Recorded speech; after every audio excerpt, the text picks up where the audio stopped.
In Sterling Heights, fear wore leather and rode with Ricky's gang. Violence was their language, terror their currency, and racism their excuse. Then the Hammond twins opened their mechanic shop. Two quiet black veterans who kept their heads down, and their past buried in classified files. The gang saw easy targets. What they couldn't see were the shadows of special operations in the twins' movements, the echoes of Sarajevo in their eyes, the kind of training that made hardened soldiers whisper their names like ghost stories. When the gang painted hate across their shop and terrorized their neighbors, they didn't just provoke two mechanics. They awakened phantoms who had hunted deadlier prey in darker places. Now Ricky's about to learn why smart predators never bare their teeth until it's time to strike. Just before we get back to it, I'd love to know where you're watching from today, and if you're enjoying these stories, make sure you're subscribed because tomorrow's special episode is one you definitely don't want to miss. The morning sun painted long shadows across Wilson Street as Elijah Hammond wiped grease from his hands, studying the engine before him with practiced eyes. The repair shop he ran with his twin brother had only been open for 6 months, but they'd already built a reputation for honest work and fair prices. "Pass me that wrench, Zeke," Elijah called out, not looking up from the engine.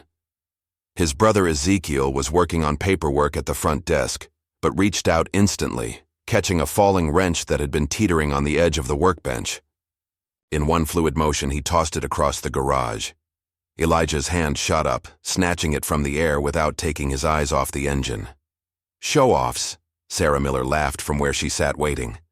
The young single mother had brought in her old pickup truck, which had been making strange noises. "You two must have eyes in the back of your heads." "Just lucky, I guess," Ezekiel said with an easy smile, though his eyes briefly met his brother's. "They'd have to be more careful about displaying their unusual abilities." "Well, lucky or not, you boys are a blessing to this neighborhood," Sarah said, bouncing her young daughter Emma on her knee. "Thompson's shop used to charge me an arm and a leg just to look at my truck." Elijah emerged from under the hood, wiping his hands again. "All done, Sarah. Just needed some adjustment to the timing belt and a new filter. Should run smooth now." Sarah stood, reaching for her purse. "How much do I owe you?" The twins exchanged another look. They'd seen the worn shoes on Emma's feet, and the way Sarah counted pennies at the grocery store. "This one's on the house," Ezekiel said firmly. "Consider it a thank you for those amazing cookies you brought by last week." Sarah's eyes welled up. "I can't accept that. You boys have to make a living too." "We're doing just fine," Elijah assured her. "Just promise you'll bring the truck in sooner next time if it starts acting up. Catching problems early saves money in the long run." As Sarah drove away, an elderly black woman approached the shop, her face etched with concern. Mrs. Carter had lived in the neighborhood for over 40 years and was something of a local historian. "Boys," she said, her voice low and urgent, "I need to talk to you about something." She glanced over her shoulder before continuing. "It's about Ricky and his gang." The twins gestured for her to come inside, closing the garage door partially for privacy. "They're getting bolder," Mrs. Carter explained, settling into a chair. "Just yesterday, they roughed up young Marcus from the delivery service. Poor boy was just trying to do his job, but they said he needed to pay them protection money to work in their territory." Ezekiel's jaw tightened, but Elijah placed a calming hand on his shoulder. "How long has this been going on?" Elijah asked quietly. "About a year now. Started small. Vandalism, threats. But lately..." Mrs. Carter shook her head. "They're not just teenage troublemakers anymore. They're organized, dangerous, and the police, well, you know how that goes around here." Before they could respond, the roar of modified engines cut through the air. 3 cars pulled up outside, expensive models with custom paint jobs and dark-tinted windows. The twins stepped protectively in front of Mrs. Carter as 5 men swaggered into the shop. Their leader, a tall white man with close-cropped hair and a swagger that screamed ex-military, looked around with exaggerated interest. "Nice place you got here," he drawled. "I'm Ricky. These are my associates. We like to personally welcome all new businesses to our neighborhood." "Appreciate the welcome," Elijah said neutrally, "but we're actually closed for lunch right now." Ricky's smile didn't reach his eyes. "Funny, your sign says you're open." He picked up a wrench from a nearby toolbox, examining it. Would be a shame if anything happened to all these nice tools, or this lovely shop. Accidents happen, you know. But we offer insurance for a reasonable monthly fee. We're good. Thanks, Ezekiel said, his voice carefully controlled despite the anger. Burning in his eyes, Ricky set the wrench down with deliberate slowness. You sure about that? This neighborhood can be rough on new businesses, especially ones that don't fit in. The racial undertone was unmistakable. Mrs. Carter made a small sound of distress behind them. We're sure, Elijah said firmly. Now, if you'll excuse us, we have work to do. Ricky's facade of friendliness dropped. Your choice, but don't say we didn't warn you. He turned to leave, then paused. By the way, that was some impressive wrench catching earlier. Almost seemed professional. His eyes lingered on them for a moment before he and his crew departed. Once they were gone, Ezekiel slammed his fist into a steel support beam, leaving a noticeable dent. Mrs. Carter jumped at the sound. Zeke, Elijah warned quietly. Not here. Ezekiel took a deep breath, forcing his hands to unclench. Sorry, Mrs. Carter, we didn't mean to frighten you. Oh, honey, she said, patting his arm. I'm not frightened of you boys. I'm frightened for you. Ricky's crew, they've hurt people. Badly. Don't worry about us, Elijah assured her. We can take care of ourselves. The next morning, they arrived at the shop before dawn, as usual. But today was different. Their security. Lights illuminated walls covered in racist graffiti. Every window was shattered, tools scattered across the floor. Their customers' vehicles had their tires slashed. The twins surveyed the damage in silence. Finally, Ezekiel spoke. What's the play here, brother? For now, we clean up, document everything, file a police report they'll ignore. Elijah started picking up tools. We need to know more before we act. That evening, they attended a community meeting at First Baptist Church. Reverend Wallace had called it to address the growing gang problem. The twins sat in the back, observing as neighbors shared stories of intimidation and violence. Their attention shifted as Ricky and his crew swaggered in, taking seats near the front. The message was clear. They weren't afraid of being seen. They knew no one would stop them. This is our neighborhood, Ricky announced, standing up uninvited. We protect it. Keep out undesirable elements. Anyone who has a problem with that should consider moving somewhere else. His eyes found the twins. Some people just don't belong here. The twins met his gaze steadily, their silence more unnerving than any response. Ricky's confident smirk faltered slightly before he covered it with a sneer. Walking home that night, Elijah noticed they were being followed. A single gang member, trying to be stealthy, but making rookie mistakes. He caught Ezekiel's eye and gave a slight nod. They turned down a dark alley. The gang member followed, hand reaching inside his jacket. In the blink of an eye, the twins moved. Their follower never even saw what hit him. They left him unconscious but unharmed, propped against a wall. Think he got a good look at us? Ezekiel asked as they continued home. No, Elijah replied. But he'll remember how it felt. Sometimes fear of the unknown is more effective than any threat. They walked in silence for a while before Ezekiel spoke again. We came here for a quiet life, brother. I know. Looks like we'll have to disappoint Mom and Dad again. Elijah smiled slightly in the darkness. Actually, I think they'd be proud. They always taught us to stand up for what's right. He paused. Question is, are you ready for what comes next? Ezekiel's answer was immediate. Always ready, always willing, always able. The old unit motto, Elijah nodded. Guess some habits die hard. They reached their apartment, but both knew sleep wouldn't come easily. The quiet life they'd sought was over. Now they had to decide, stay quiet and watch their community suffer, or risk exposing their past to protect their future. In their hearts, they already knew the answer. They just hoped they could handle what was coming without falling back into the darkness they'd worked so hard to leave behind. The pre-dawn hours found Elijah and Ezekiel in their apartment above the repair shop, surrounded by maps of the neighborhood, marked with red dots indicating gang activity. The incident from the previous night, leaving their stalker unconscious in the alley, had forced their hand. They couldn't stay passive any longer. Their main drug operations run through these 3 blocks, Elijah said, tracing a pattern with his finger. Protection rackets cover everything east of Marshall Street. They're organized, I'll give them that. Ezekiel stood by the window watching the street below. Remember Kandahar? How we mapped the insurgent networks? This is different, Elijah replied, though his hands moved across the map with the same methodical precision they'd used overseas. These aren't foreign fighters. They're local boys playing at being soldiers. Playing or not, they're hurting people. Ezekiel turned from the window. Mrs. Carter told me they put 3 shopkeepers in the hospital last month. Broken bones, concussions, serious damage. Before Elijah could respond, they heard a crash from outside. Both brothers moved silently to the window. Below, 3 of Ricky's men were spray painting Mrs. Carter's front porch, having already smashed her flower pots and garden ornaments. She's lived here 40 years, Ezekiel growled. That porch is where she reads to neighborhood kids every Sunday. Elijah placed a restraining hand on his brother's shoulder.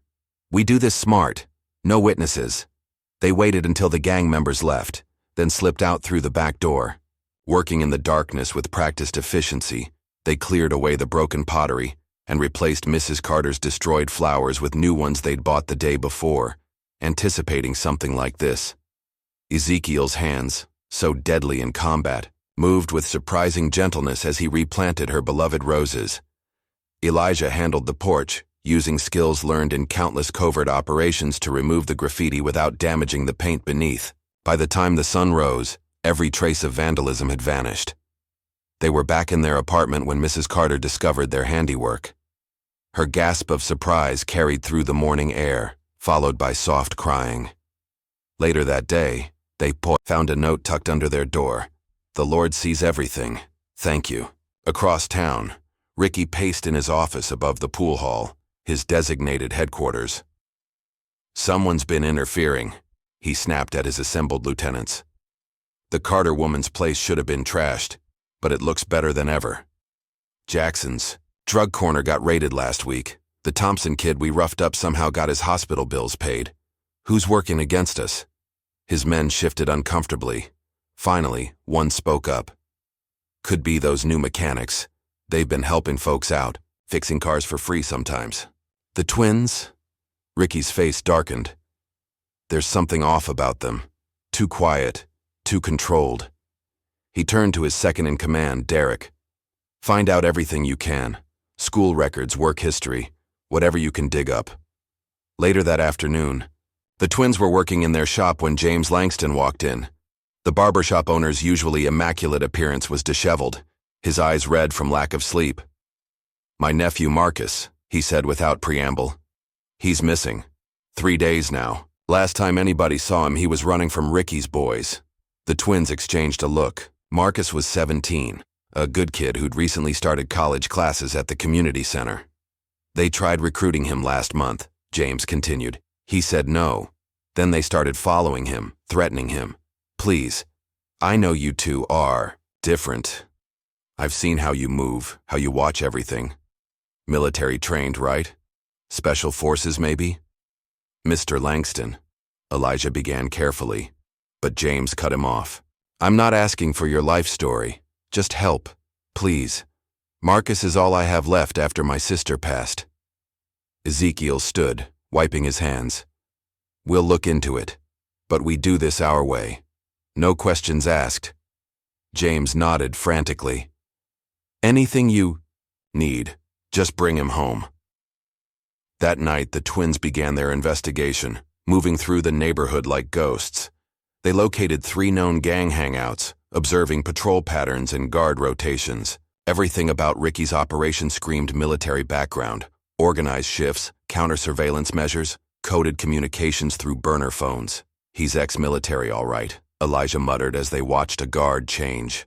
But he's sloppy, overconfident. They found Marcus in a basement room of an abandoned warehouse, bruised but alive. 2 guards played cards nearby, complaining about babysitting duty. The rescue took 30 seconds. The guards never saw what hit them. Marcus stared at the twins with wide eyes as they let him out. How did you... They were twice your size. Practice, Ezekiel said simply. Now listen carefully. You're going to tell everyone you escaped on. Your own while the guards slept. You never saw us. Understand? The next morning, Ricky stormed into their shop with 3 of his largest men. His face was red with barely contained rage. You think you're clever, don't you? Think you can operate in my territory without consequences? Elijah continued working on an invoice, seemingly absorbed in his calculations. Ezekiel leaned against a workbench, his posture relaxed, but his eyes never leaving Ricky's hands. Protection payment is due, Ricky snarled. Double now, for your attitude, plus interest. Elijah looked up mildly. Sorry, we're not interested in your insurance policy. No? Ricky smiled nastily. Maybe you'll be interested in staying alive. Things happen in this neighborhood. Fires, accidents, people disappear. Is that what happened to Marcus Langston? Ezekiel asked quietly. Ricky's smile faltered slightly. The college boy. Haven't seen him. Maybe he wisely decided to leave town. Funny. Ezekiel's voice remained soft but carried an edge that made Ricky's men shift uneasily. I heard he turned up this morning. Said something about escaping while his guards slept. Sloppy work, letting prisoners escape like that. Ricky's face contorted. You think you can come into my neighborhood, disrespect me, interfere with my business? I was military once, special operations. I've killed better men than you. That so? Elijah finally looked up from his paperwork.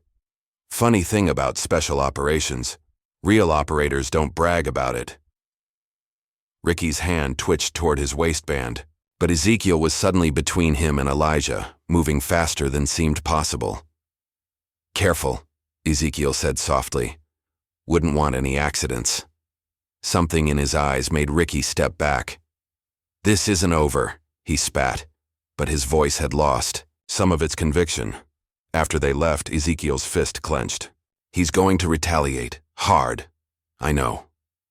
Elijah resumed his paperwork. Let him come. That night they were wakened by the smell of smoke. The shop was on fire, flames already consuming the front office. They grabbed their go-bags, always packed. Old habits die hard, and made it out through a back window. Standing in the alley, watching their livelihood burn, Ezekiel spoke softly. Enough is enough. Elijah nodded, his expression hardening. Agreed. Time to stop playing defense. The next day, as fire investigators picked through the wreckage, the twins sat in their damaged office, salvaging what tools they could. Most were destroyed or damaged beyond repair. It's not just about us anymore, Ezekiel said, examining a charred wrench. The whole neighborhood's watching. If we back down now, we won't, Elijah assured him. But we do this right. Surgical strikes, no collateral damage. We're not assassins anymore. A young boy from the neighborhood, Tommy, wandered into the shop, eyes wide at the destruction. He helped them sort through the debris until he noticed something in the back. Lot. Elijah practicing with a combat knife, hitting a distant target repeatedly with deadly accuracy. Whoa, Tommy breathed. Can you teach me? The twins quickly secured the knife. This isn't a game, Tommy, Ezekiel said firmly. Promise us, you won't tell anyone what you saw.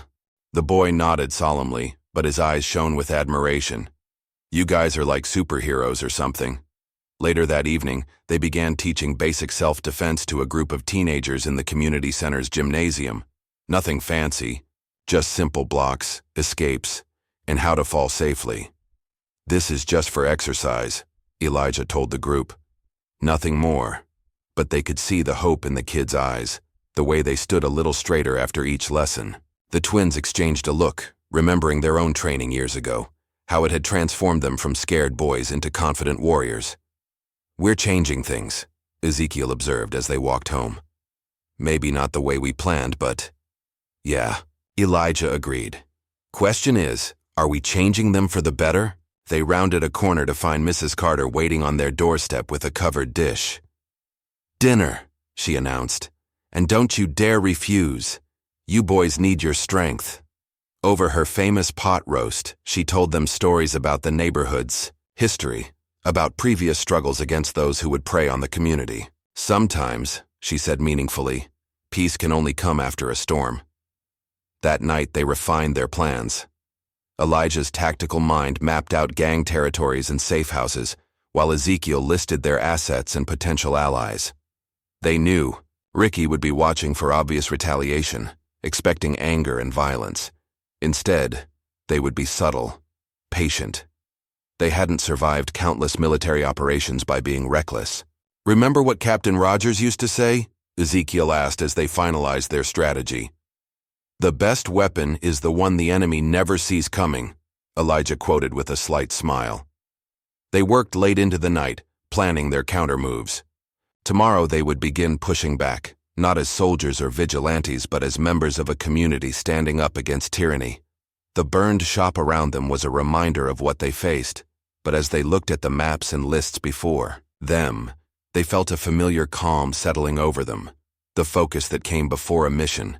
This wasn't the quiet life they'd sought after leaving the military, but maybe, they realized, it was the life they were meant for.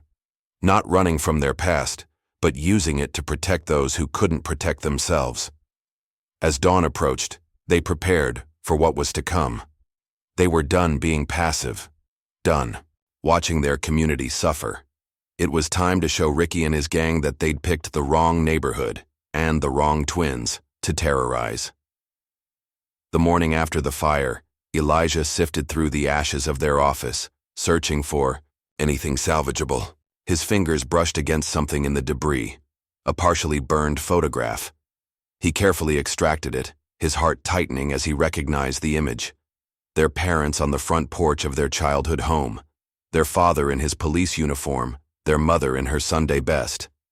"Found something?" Ezekiel called from across the room. Elijah tucked the photo into his pocket. "Just memories." He paused, then added, "Been thinking about what Dad would say about all this." "He'd tell us to protect the innocent," Ezekiel replied, without hesitation. Like he did, right up until the end. Their father had died in the line of duty, refusing to look the other way when he discovered corruption in his department. Their mother passed 6 months later. The doctors called it heart failure, but the twins knew she'd died from grief. "Protection isn't enough anymore," Elijah said, standing. "We need to know what we're up against." They spent the next several hours investigating Ricky's operation, using skills honed through years of military intelligence gathering. What they uncovered was disturbing. Ricky's gang wasn't just a local nuisance. They had connections to a larger criminal network spanning several states. "Look at these shipping manifests," Elijah pointed to documents they'd obtained from a sympathetic dock worker. "They're moving more than just drugs, weapons, stolen goods, maybe even people." Ezekiel studied the papers, his expression darkening. "This is bigger than we thought. These patterns, they're professional. Military-grade organization." A knock at the door interrupted their analysis. It was Tommy, the boy who'd seen Elijah's knife practice. "Mr. Elijah, Mr. Ezekiel, there's something you should see." They followed Tommy to a nearby alley where he'd been playing basketball. On the wall, someone had spray-painted detailed surveillance, notes about the twins' daily routines, when they opened the shop, where they bought groceries, which routes they took home. "They're watching us," Tommy said nervously. "Like they watched Marcus before they took him." Elijah knelt beside the boy. "Tommy, I need you to do something very important. Tell all your friends to stay away from this alley. Say it's because of broken glass or rats, anything. Can you do that?" Tommy nodded solemnly and ran off. Once he was gone, Ezekiel touched the paint, rubbing it between his fingers. "Still fresh. They wanted us to find this." "Let them watch," Elijah replied. "We've got work to do." That evening they made their way to an abandoned warehouse they'd converted into a training space. The vast empty interior allowed them to practice without witnesses, maintaining the skills that had kept them alive through countless missions. They moved through combat drills with fluid precision, their bodies remembering patterns ingrained through years of special operations training. Their fighting style was unique, a blend of military close-quarters combat and techniques they'd developed themselves, designed to incapacitate without killing. "Your left guard is dropping," Elijah noted as they sparred. "And you're telegraphing." "Your kicks," Ezekiel countered, dodging a strike. They continued until sweat soaked their clothes, speaking in the clipped military jargon they'd avoided since leaving the service. It felt strange how naturally it came back, like slipping into an old uniform. As they cooled down, Ezekiel grew quiet, his face troubled. "Been thinking about Sarajevo." Elijah paused in wrapping his hands. "That wasn't your fault. We were supposed to protect those civilians." Ezekiel's voice was hollow. "I made the call to breach the compound early, if I'd waited for confirmation. Then the bomb would have detonated and everyone would have died," Elijah cut in. 3 casualties instead of 30. "You made the right choice." "Did I? Those 3 deaths are on me. Their families never even knew why they died." Ezekiel pressed, his palms against his eyes. "Sometimes I still see their faces." Before Elijah could respond, his phone buzzed, a text from Kenny, a low-level gang member they'd caught selling drugs near the community center. Instead of turning him in, they'd offered him a chance to make things right by feeding them information about Ricky's operation. The message was brief. "Major drug shipment tonight, Warehouse 7, midnight." They arrived an hour early, using the cover of darkness to scout the location. 3 guards patrolled the perimeter while others loaded crates into a waiting truck. Through a broken window, they could see Ricky supervising the operation, barking orders into a phone. 8 men total, Elijah whispered. "Armed but keeping weapons concealed. They're worried about police patrols." "Loading dock has minimal coverage," Ezekiel noted. "We could—" "No," Elijah cut him off. "Too risky. But we can make sure the police know exactly where to find them." They placed an anonymous call to a detective they'd vetted. One of the few, clean cops in the precinct. Within minutes, sirens approached. The gang scattered, leaving behind a truck full of evidence. The next day, Ricky's fury was evident. He stormed through the neighborhood demanding information about who had tipped off the police. When no one talked, he ordered his men to make examples of anyone they suspected. The twins were repairing a customer's car when they heard the commotion. Down the street, 2 gang members were roughing up an elderly man outside his convenience store. Without a word, the twins moved to intervene, but a voice stopped them. "I hired someone," Ricky called out, emerging from his car.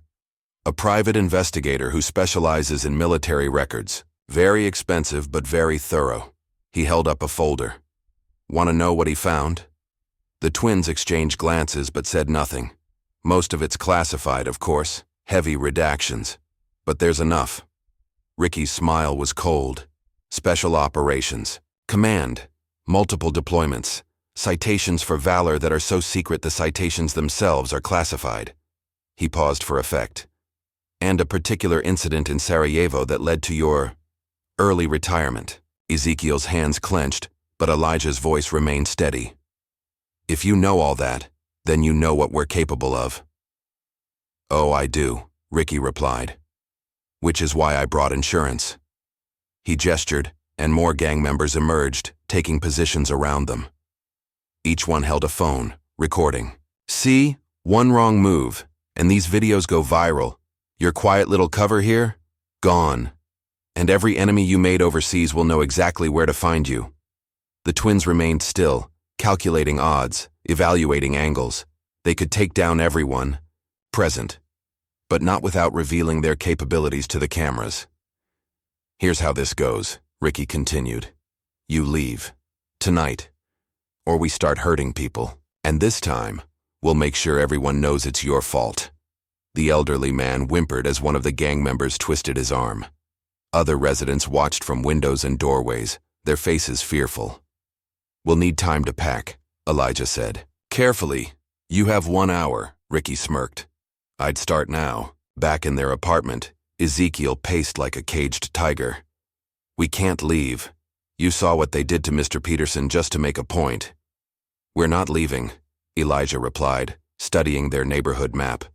"But we need to be smart about this. Ricky's right. If our covers are blown, it puts everyone at risk." So we do nothing? No. Elijah's voice hardened. We show them why special operations teams work in the shadows. That evening, as the deadline approached, the twins appeared to comply, loading bags into their car. Ricky watched from across the street, surrounded by his men, openly gloating. But after dark, things began happening that no one could quite explain. Power outages hit gang-controlled buildings, security cameras mysteriously malfunctioned. Anonymous tips led to police raids on drug stashes. Money went missing from drop points.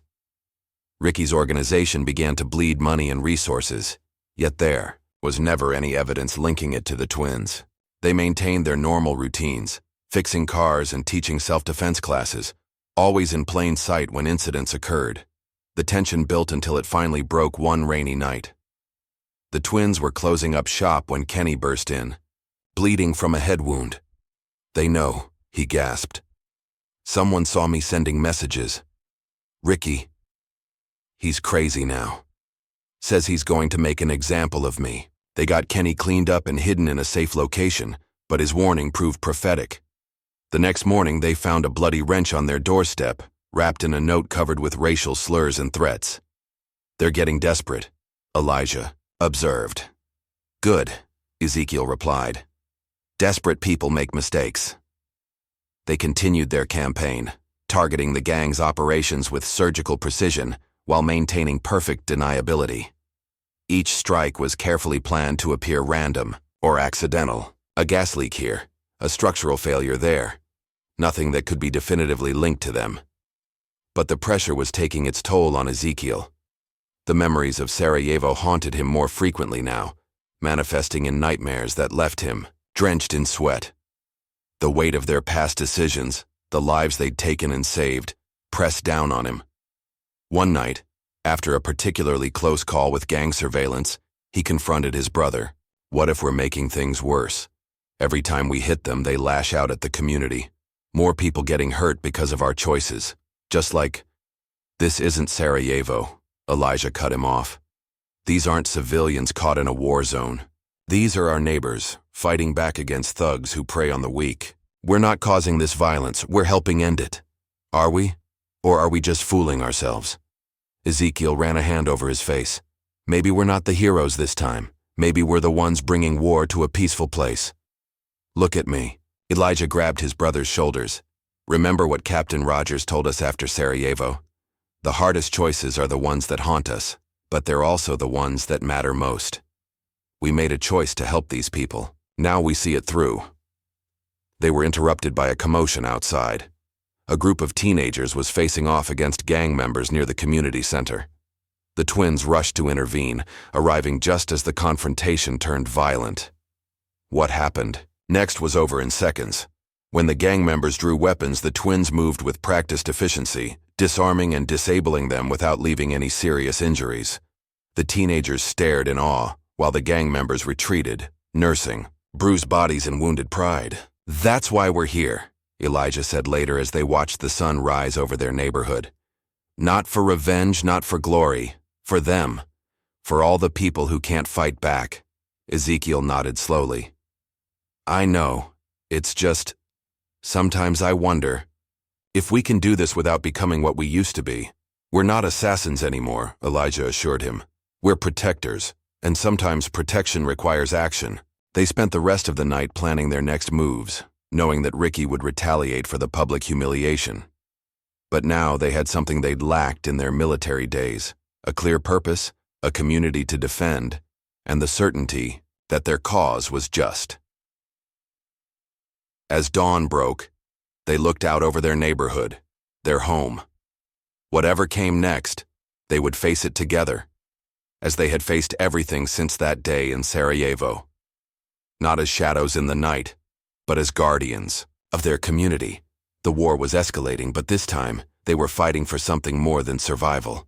They were fighting for hope. Dawn painted the sky in shades of purple and gold as Elijah made his way through the quiet streets to meet a contact from their military days. The night's events, the confrontation at the community center, the teenagers, wide-eyed stares, had made it clear they needed resources for what was coming. The contact, Mike Sullivan, waited in a weathered pickup truck behind an abandoned factory. His face bore new scars since they'd last met, but his handshake was as firm as ever. "Brought what you asked for," Mike said, opening a hidden compartment beneath his truck bed. "Non-lethal only, like you specified. Smoke grenades, tasers, advanced, restraints, some surveillance gear too." He paused. "You sure you don't want anything with more bite?" Elijah shook his head. "We're not here to kill anyone." "Noble," Mike grunted. "But these gangbangers might not share your principles. They don't have our training either." Elijah began transferring the equipment to his backpack. "Any word on those background checks we requested?" Mike handed over a thick envelope. "Ricky's crew isn't just local muscle. They're connected to a syndicate that operates in 5 states. Drugs, weapons, human trafficking, real nasty stuff. Your boy Ricky? He's their up-and-coming star." "That explains the level of organization," Elijah muttered. "Thanks, Mike. We owe you." "Just be careful," Mike warned. "These guys have friends in high places. Politicians, judges, cops, all bought and paid for." Back at their makeshift command center, a converted storage room above their ruined shop, Elijah found Ezekiel setting up surveillance monitors. The screens showed various angles of their neighborhood, feeds tapped from traffic cameras and security systems. "Mike came through?" Ezekiel asked without looking up. "With extras." Elijah laid out their new equipment. "But we've got bigger problems. Ricky's connected to a major syndicate." Ezekiel's hands stilled on the keyboard. "Like Sarajevo? Different players, same game." Elijah spread out the intelligence files. "They're using the gang as a front for larger operations. That's why Ricky's so desperate to maintain control here. It's not just about neighborhood protection, money anymore." They spent the next hour reviewing the information, their military training kicking in as they analyzed patterns and vulnerabilities. A map of the neighborhood covered one wall, marked with gang positions, safe houses, and patrol routes. "Their communication network is their weak point," Ezekiel observed. "They're using encrypted phones, but the relay points are exposed. If we can tap in, already on it." Elijah powered up some of the new surveillance gear. "But first, we need to secure our own backyard. These kids at the community center, they're getting bold. If they try to fight back without us, then we give them the tools to protect themselves," Ezekiel finished. "Not weapons, knowledge." That afternoon, they expanded their self-defense classes at the community center. Beyond basic techniques, they now taught awareness, de-escalation, and how to spot potential threats. The teenagers soaked up every lesson, their earlier fear replaced by growing confidence. "Remember," Elijah told them, "the goal isn't to fight. It's to stay safe and keep others safe. Sometimes that means walking away. Sometimes it means standing your ground. Wisdom is knowing the difference." As the class ended, Tommy lingered behind. "My cousin says Ricky's bringing in new guys. Real bad ones. They're staying at the old motel on Jackson Street." The twins exchanged looks. The kid was becoming quite the intelligence gatherer. "Thanks, Tommy," Ezekiel said. "Now get home before dark. And remember, I know. I didn't see anything, didn't hear anything." Tommy grinned and darted out. That night, Ezekiel slipped through the shadows near the motel, planting tiny cameras and microphones. The new guys Tommy mentioned were definitely professionals, ex-military by their bearing, probably special forces from their tattoos. He was about to plant the last device when a voice behind him whispered, "You're good. Real good. But I'm better." Ezekiel spun to find Kenny, the gang informant, holding up his hands in surrender. "Easy. Just making a point. If I can spot you, they might too." "What are you doing here?" Ezekiel demanded quietly. "Warning you, Ricky's planning something big. These new guys? They're not just muscle. They're trainers. He's turning his gang into a proper militia." Back at their command center, they processed this information. The screens showed their newly planted surveillance feeds, gang members drilling in the motel's back lot, learning military-style tactics. "This changes things," Elijah said, studying the footage. "They're preparing for war." "Then we strike first," Ezekiel replied. "Hit them before they're ready." They spent the next day gathering intelligence, using their network of community contacts. Mrs. Carter reported unusual deliveries to the motel. Mr. Langston noticed strange vehicles passing his barbershop. Even Tommy contributed, mapping gang patrol routes on his paper route. As night fell, they began implementing their plan. First, they needed to disrupt the gang's communications. Using the surveillance gear from Mike, they identified the relay points for their encrypted phones. Ezekiel moved through the darkness, planting signal jammers at key locations. Meanwhile, Elijah shadowed a gang lieutenant, watching him input the code to their secure storage facility. The psychological warfare came next. They left military-grade surveillance photos in gang members' cars, images showing them sleeping, eating, proving they were never truly safe. They painted military map coordinates at gang locations, each pointing to another target.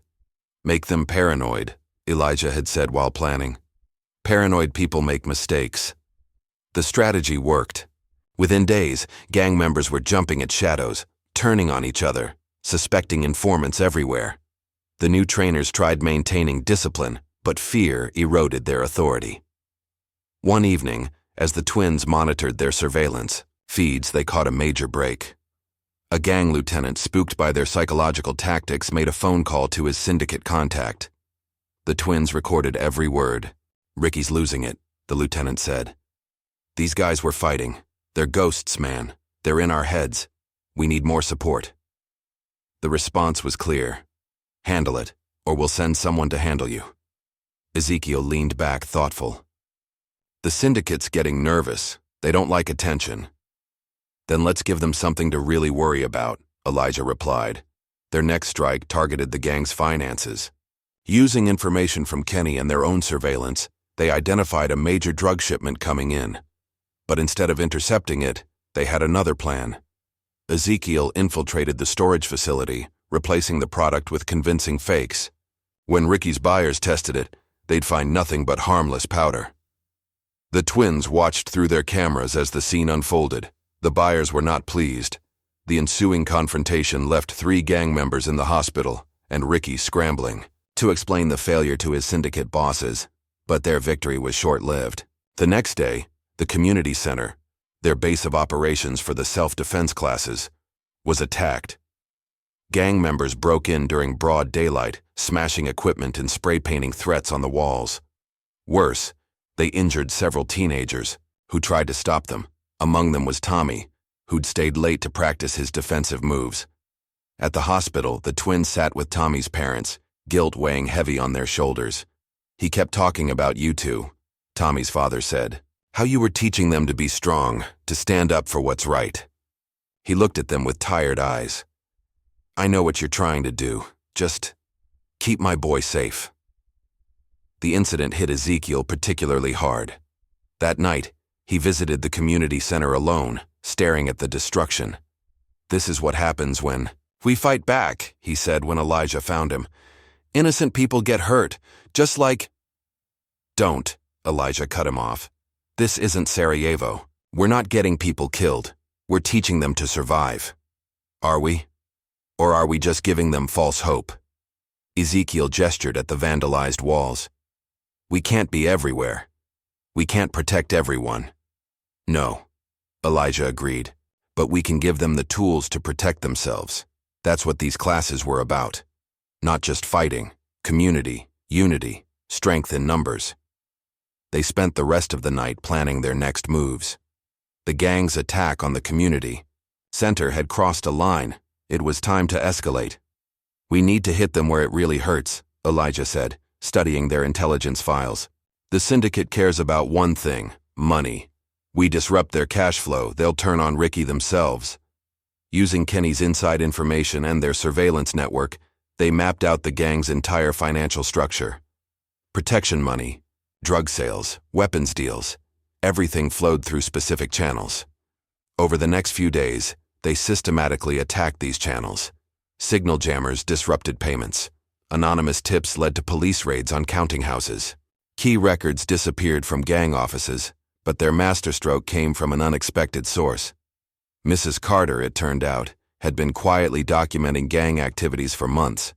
Her detailed records, combined with their surveillance evidence, created a devastating paper trail. The syndicate values secrecy above all, Elijah explained as they compiled the information. We're not just threatening their money now, we're threatening their anonymity. The evidence packets were delivered to specific targets: ambitious detective, frustrated FBI agents, hungry journalists. Not enough for arrests yet, but enough to start serious investigations. The response was immediate. Syndicate representatives arrived in town, demanding explanations from Ricky. The twins watched through their surveillance as his carefully built criminal empire began to crack. But Ricky wasn't finished. That night, he called a meeting of his entire crew, including the new military trainers. The twins monitored through their cameras as he paced before his assembled forces. "Enough games," he snarled. "Tomorrow we send a message. Every business that ever helped these twins, every person who ever smiled at them, we hit them all. By sunset, this neighborhood belongs to us, or it burns." The twins watched the footage in silence. "He's desperate," Ezekiel observed. "He's serious," Elijah countered. "This ends tomorrow one way or another." They spent the night preparing, checking equipment, reviewing plans, coordinating with their community contacts. Years of military training had taught them to handle pre-mission tension, but this felt different. "We're not just fighting for ourselves. This time," Elijah said as they geared up, "we're fighting for Tommy, for Mrs. Carter, for everyone who stood with us. For redemption," Ezekiel added quietly. "For Sarajevo." As dawn approached, they took their positions. Their neighborhood, their home, was about to become a battlefield. But this time, they were ready. This time, they weren't just soldiers following orders. They were guardians protecting their people, and they would not fail. The morning sun cast long shadows across empty streets as Ricky's voice crackled through police scanners the twins had modified to intercept gang communications. "Send a message," he growled to his lieutenants. "Anyone who's ever helped those twins loses everything today." Within hours, his threats materialized. 3 businesses that had shown support for Elijah and Ezekiel were vandalized before they could open. Windows shattered at Mr. Peterson's convenience store. Sarah Miller's newly repaired truck had its tires slashed. The message was clear. Neutrality was no longer an option. "They're hitting soft targets," Elijah observed from their surveillance post. "Trying to isolate us." Ezekiel's jaw tightened as they watched another business owner sweeping broken glass. "We should have seen this coming. Should have had better countermeasures in place." "We can't protect everyone all the time," Elijah reminded him. "But we can. Make them pay for each attack." Their response was swift and calculated. Using their network of cameras and community informants, they tracked the gang members responsible for the vandalism. Within hours, anonymous tips led police to stolen goods in their homes. 3 arrests followed, each suspect found with incriminating evidence. But Ricky was ready for this tactic. His next wave of attacks left no evidence, no witnesses. Fires started mysteriously. Accidents happened. Fear spread through the neighborhood like a virus. The twins gathered their closest allies at Mrs. Carter's house, one of the few places they were certain wasn't under gang surveillance. Kenny arrived last, sporting fresh bruises. "Ricky's going crazy," he reported, wincing as he sat. "The syndicate's breathing down his neck about all the heat he's bringing. He's got something big planned. Heard him talking about making examples." "Details," Elijah pressed. "He's targeting specific people now. Made a list. Community leaders, business owners, anyone who stood up to him." Kenny paused. "Mr. Langston's at the top." The barbershop owner had become increasingly vocal against gang activity since his nephew's kidnapping. His business served as an unofficial community gathering spot, a place where people shared information and found support. "We need to warn them," Ezekiel started, but Elijah raised a hand. "We need to do more than warn them. We need to show Ricky that every action has consequences." They spent the next hour planning, drawing on their military experience and local knowledge. Mrs. Carter provided detailed information about neighborhood layout and history. Kenny shared gang patrol patterns and safe house locations. By the time they finished, they had a comprehensive defense strategy. but Ricky struck before they could implement it. His men attacked during broad daylight, catching everyone off guard. They hit 5 businesses simultaneously, overwhelming the twins' ability to respond. At Mr. Langston's barbershop, the violence turned brutal. The gang didn't just vandalize, they waited for customers to arrive, then made them watch as they systematically destroyed everything Mr. Langston had built over 30 years. "Consider this a preview," one of Ricky's new military trainers announced to the terrified crowd. "Either you stand with us or this happens to everyone." The twins arrived too late to prevent the destruction, but in time to witness its impact. Mr. Langston stood amid the wreckage of his shop, bleeding from where they'd struck him, but his eyes burned with defiance. "They think this will make us surrender," he said when he saw the twins. "They don't know our history, don't know what we've survived." Ezekiel helped him to a chair while Elijah assessed the damage. The destruction was methodical, professional, the work of trained operatives, not street thugs. "This is my fault," Ezekiel said quietly. "If we hadn't encouraged resistance—" "Don't you dare," Mr. Langston cut him off. "You gave us hope. Showed us we don't have to live in fear. That's worth more than any building." Back at their command center, the twins reviewed security footage of the attacks. Ricky's new military trainers had transformed his gang into something far more dangerous. Coordinated teams using tactical formations and professional techniques. "They're good," Elijah admitted, studying their movements. "But they're not us." A knock at the door interrupted their analysis. It was Tommy, face pale but determined, despite his injuries from the community center attack. "You need to see this," he said, holding up his phone. The screen showed a social media post, a video of Ricky addressing the neighborhood. He stood in front of the destroyed barbershop, looking directly into the camera. "This is what happens when you side with outsiders," he declared. "Those twins think they can protect you? They couldn't even protect themselves. Ask them about Sarajevo. Ask them about the lives they've destroyed. They're not heroes. They're dangerous men bringing their violence to our streets." The video continued, revealing surveillance photos of the twins during their military days, heavily redacted documents hinting at classified operations, suggestions of civilian casualties. "He's trying to turn the community against us," Ezekiel observed. "No," Elijah corrected. "He's trying to make us angry, make us sloppy." Tommy looked between them, questions burning in his eyes. "What happened in Sarajevo?" The twins exchanged looks. They'd never discussed their past missions with civilians, but perhaps it was time for some truth. "We were protecting civilians from a terrorist cell," Ezekiel explained carefully. "Intelligence said they had a bomb. I made a call to breach their compound early before backup arrived. 3 people died in the firefight. 3 instead of hundreds if the bomb had detonated," Elijah added. "Sometimes there are no clean choices in war." Tommy absorbed this, then straightened despite his injuries. "You saved people, just like you're trying to save us now." His simple faith hit them hard. This wasn't a military operation where collateral damage could be rationalized.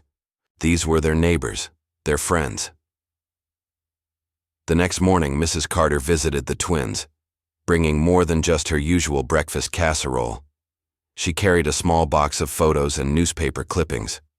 During the civil rights movement, she began spreading the materials on their table. "I watched my father stand up to men like Ricky. They burned his store, beat him nearly to death.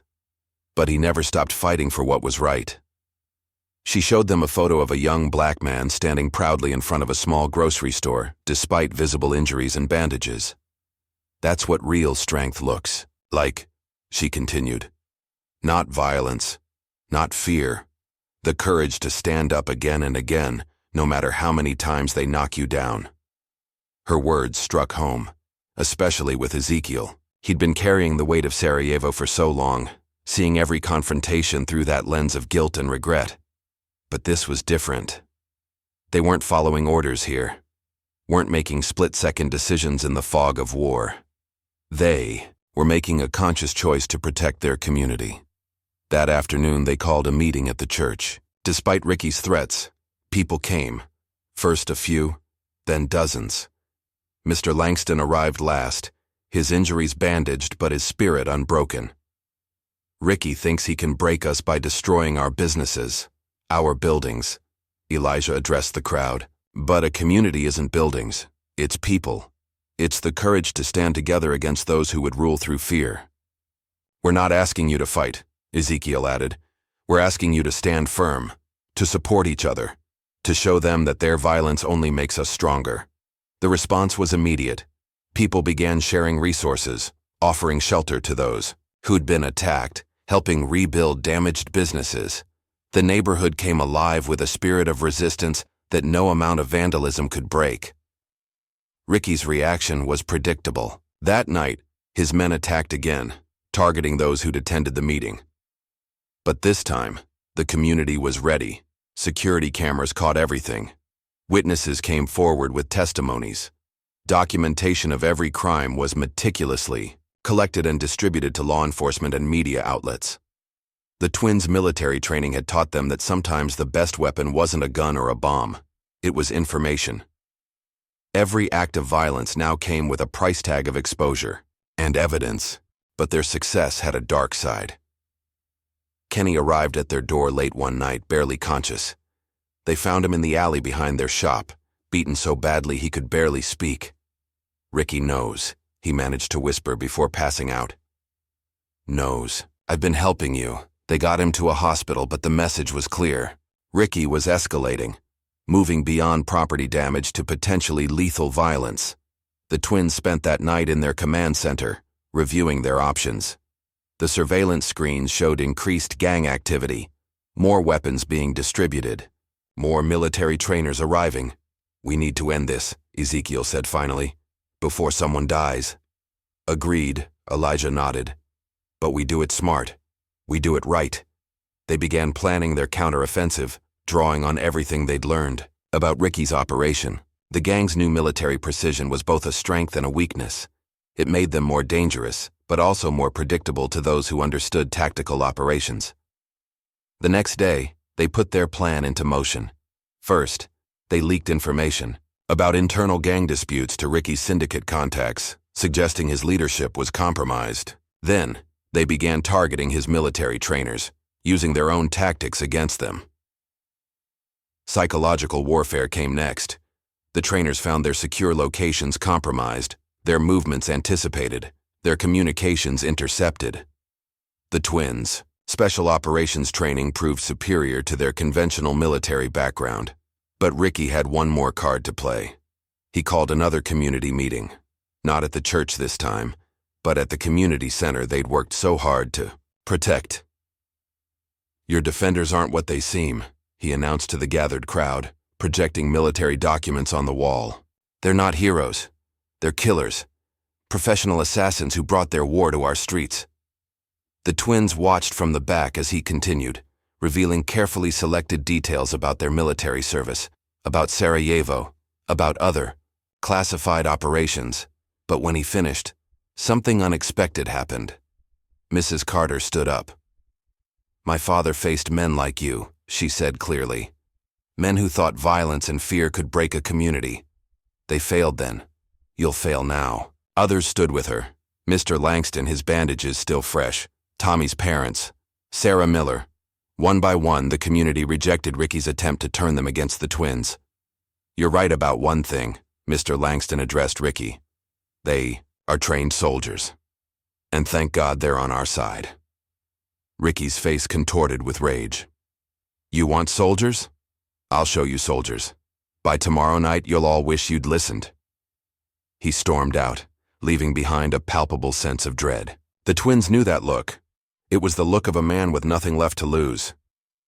"He's going to hit us with everything he has," Elijah said later as they monitored their surveillance feeds. "Good," Ezekiel replied, and for the first time since Sarajevo, his voice held no doubt. "Let him come." They spent the night preparing the neighborhood, setting up defensive positions, organizing communications networks. This would be their last battle with Ricky, one way or another. As dawn approached, they took stock of their resources, their allies, their position. They were no longer just two ex-soldiers trying to live quietly. They were defenders of their community, chosen by the people they protected. The coming fight would test everything. Their skills, their strategy, their conviction. But looking at the neighborhood preparing to stand together, they knew they'd already won the most important battle. They'd given their community something Ricky could never take away: the courage to resist. The private investigator's manila envelope landed on Ricky's desk with a soft thud. Inside, heavily redacted military documents painted a fractured but chilling picture of the Hammond twins' past. Service records marked classified, mission reports with entire pages blacked out, and medals awarded for operations so secret even their citations were redacted. These guys aren't just ex-military, the investigator explained, spreading photos across the desk. They were ghosts, special operations at a level most soldiers never even hear about. The kind of guys governments call when they need something done quietly. Ricky studied a surveillance photo showing the twins in combat gear, standing amid the aftermath of some classified operation. Their expressions were cold, professional, nothing like the helpful mechanics who'd settled in his neighborhood. "On what? About Sarajevo?" he asked. "You mentioned something about civilian casualties." The investigator shuffled through his papers. "Details are classified, but there was an incident. A breach went wrong. 3 civilians died. The younger twin, Ezekiel, made the call. They left the service shortly after." A cruel smile spread across Ricky's face. This was exactly what he needed, not just to fight the twins, but to destroy them completely. By noon, his gang members had plastered the neighborhood with flyers.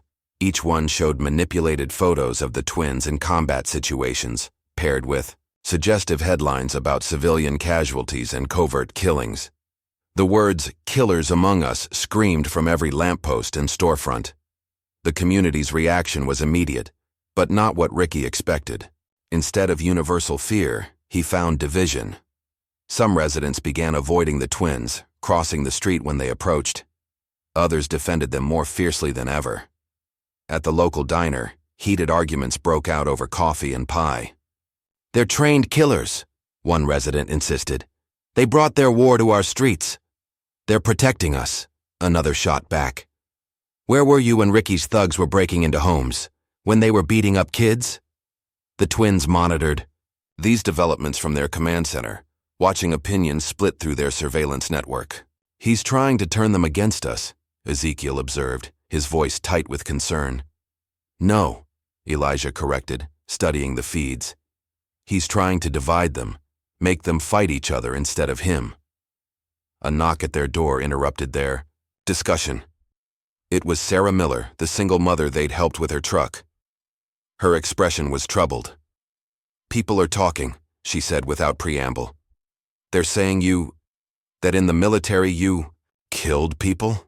Elijah finished quietly. "Yes, we did." Sarah flinched slightly but stood her ground. "Why didn't you tell us?" "Would it have made a difference?" Ezekiel asked. "When we fixed your truck? When we helped Tommy after the attack? Are we different people now that you know?" Sarah considered this, then straightened her shoulders. "You saved my daughter's college fund when you fixed our truck for free. Whatever you did before, I know who you are now." She wasn't alone in her support. Throughout the day, others came forward. Mr. Langston arrived with coffee and his unwavering loyalty. Tommy's parents brought dinner, saying their son was proud to know real heroes. But for every supporter, there were others who pulled away. Long-time customers canceled appointments at their shop. Parents withdrew their children from self-defense classes. Fear and suspicion spread like a virus. That evening, a tense meeting filled the First Baptist Church. Reverend Wallace had called it to address the growing division in the community. The twins sat quietly in the back as neighbors argued about their presence. "They're dangerous," one man shouted. "Professional killers living right next door." "They're the only ones standing up to Ricky," another countered. "Where's your solution?" The debate raged until Mrs. Carter rose slowly to her feet. The room fell silent. Everyone respected the elderly woman who'd lived through the civil rights movement. "During the darkest days of segregation," she began, her voice clear and strong, "we had defenders too, men and women who knew how to fight, who'd served in wars, who used their training to protect us when the law wouldn't. Were they killers? Maybe. But they were our killers, standing between us and those who meant us harm. She turned to face the twins directly. I don't care what you did in Sarajevo. I care what you're doing here, now for us. Her words changed the tone of the meeting. Others began sharing stories, how the twins had helped them, protected them, taught them to defend themselves. The tide of opinion began to shift, but Ricky had planned for this. As the meeting continued, his gang struck throughout the neighborhood. Houses were vandalized, cars were damaged. A clear message, supporting the twins had consequences. Inside the church, the first report started arriving by text and phone call. People rushed out to check on their homes and businesses. The twins watched the fear and anger spread exactly as Ricky had planned. This is on us, Ezekiel said quietly. All this destruction because we decided to stay and fight. No, Mrs. Carter overheard him. This destruction is because evil men think they can rule through fear. You just gave us the courage to stand against them. But the twins could see the strain in the community. Every new act of vandalism, every threatened family, added to the weight of their presence. The neighborhood was becoming a battlefield, and civilians were caught in the crossfire. Late that night, as they reviewed security footage of the latest attacks, they received an unexpected visitor.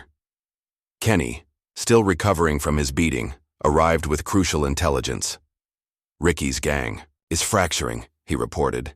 These attacks targeting civilians, some of his men don't like it. They signed up to make money, not terrorize kids and grandmothers. How many might turn? Elijah asked. Maybe a quarter of them, more if things keep escalating. Kenny winced as he shifted position. But the ones staying loyal? They're the true believers. The ones who enjoy the violence. This information added a new dimension to their planning. If Ricky's gang was splitting, it created opportunities, but also dangers. Desperate men were unpredictable. The next day brought a new development. A local news van arrived in the neighborhood. Ricky had leaked selected parts of the twins' military records to the media, along with statements from concerned citizens about the danger they posed. The reporter who approached them was eager for controversy. Is it true you were involved in classified killing operations? That civilians died under your command? That you've brought military-grade violence to a peaceful neighborhood? Elijah faced the camera calmly. Everything we did in the military was in service of protecting innocent lives. That hasn't changed. We're here because this community needed protection, and we had the skills to help. But the violence has escalated since you arrived, the reporter pressed. Some say you're causing more harm than good. The violence was already here, Ezekiel cut in. It was just hidden better. Ask about the protection money businesses were paying. Ask about the kids being recruited into gangs. Ask about the people who disappeared for standing up to Ricky. The reporter looked uncertain for the first time. You're saying Ricky's gang is part of a larger criminal network, Elijah finished. One that's been terrorizing this community for years. We're just making it visible. The story that aired that evening was more balanced than Ricky had hoped, but the damage was done. The twins' military background was now public knowledge, impossible to deny or downplay. That night, they gathered their closest allies for a strategy session. Mr. Langston, Mrs. Carter, Kenny, and a few others they trusted completely. Ricky's desperate, Elijah explained. He's losing control of his gang, failing his syndicate bosses, and running out of options. That makes him dangerous. More dangerous than 2 special operations soldiers? Mr. Langston asked with a slight smile. Different kind of dangerous, Ezekiel replied. We were trained to complete missions while minimizing civilian casualties. Ricky doesn't care who gets hurt. They spent hours planning, mapping out defensive strategies and evacuation routes. The twins shared more of their military expertise, teaching their allies how to recognize warning signs and protect themselves. As the meeting wound down, Tommy's father raised a crucial question. What happens after? Assuming we win, what then? The twins exchanged looks. They hadn't planned that far ahead, hadn't thought beyond stopping Ricky and his gang. We stay, Elijah said finally. if the community will have us. This isn't a mission anymore. It's our home. The next morning brought new challenges. The syndicate, concerned about growing media attention, sent representatives to meet with Ricky. The twins' surveillance captured heated arguments, threats exchanged, ultimatums delivered. They're giving him a deadline, Kenny reported later. Stop the twins or they'll send someone else to handle both problems. This explained Ricky's next move. That afternoon, he called the twins directly, the first time he'd contacted them so. Openly. Final chance, he said without preamble. Leave town by midnight or I burn everything. The community center, the church, every business that supported you. I've got nothing left to lose. There's always something left to lose, Elijah replied calmly. Ask Ezekiel about that, Ricky sneered. Ask him about Sarajevo, about watching civilians die because of his choices. Ready for more blood on your hands, soldier? They could hear the instability in his voice, the desperation of a man pushed to his breaking point. That made him more dangerous than ever. After the call, they gathered their allies again. It's time to evacuate anyone who might be targeted, Elijah announced. Get them to safe houses outside the neighborhood. Some won't leave, Mrs. Carter pointed out. Some can't. Then we protect them here, Ezekiel said firmly. Set up safe zones, coordinate communications, establish fallback positions. As they made preparations, support arrived from unexpected quarters. Former gang members, disgusted by Ricky's tactics, offered intelligence about his plans. Local police, finally convinced by mounting evidence, increased patrols in the area. But the twins knew it wouldn't be enough. Ricky had nothing left to lose, and the syndicate had given him a deadline. The final confrontation was coming, and it would test everything they'd built. That evening, they walked through their neighborhood, watching families boarding up windows and creating safe rooms. The community they'd tried to protect had become a fortress preparing for war. Remember what Captain Rogers said before Sarajevo? Ezekiel asked suddenly. The hardest choices come when there's no right answer, Elijah quoted. But he also said something else. The measure of a soldier isn't in the battles he wins, but in the people he protects. They stopped at the community center, where volunteers were setting up a makeshift medical station. Tommy was there, his injuries still healing, helping organize supplies. Whatever happens, Ezekiel said quietly, we protect them, all of them. No more Sarajevos. Elijah nodded, understanding his brother's determination. This wasn't just about stopping Ricky anymore. It was about redemption, about proving they could use their skills to save lives instead of take them. As night fell, tension filled the air. Everyone could feel it, the calm before the storm. The twins made final checks of their defenses, knowing that somewhere out there, Ricky was preparing his own forces for the coming battle. The neighborhood held its breath, waiting for midnight, and whatever it would bring. But this time, they weren't facing it alone. This time, they stood together, a community united against those who would rule through fear. The twins took their positions, ready for whatever came next. They'd been trained for war, but now they were fighting for something more precious than any military objective. They were fighting for home. Midnight approached with an unnatural stillness. The twins monitored their surveillance feeds from the command center, watching Ricky's forces gather at multiple points around the neighborhood. The gang leader had called in every favor, every contact, every resource he could muster for this final assault. 37 hostiles, Elijah counted, marking positions on their tactical map, including the mercenaries. They're splitting into 4 teams. Classic military formation, Ezekiel noted. They'll try to divide our attention, hit multiple targets simultaneously. Their own preparations were as ready as they could make them. The community center had been transformed into a fortified safe zone, with Mrs. Carter coordinating civilian protection.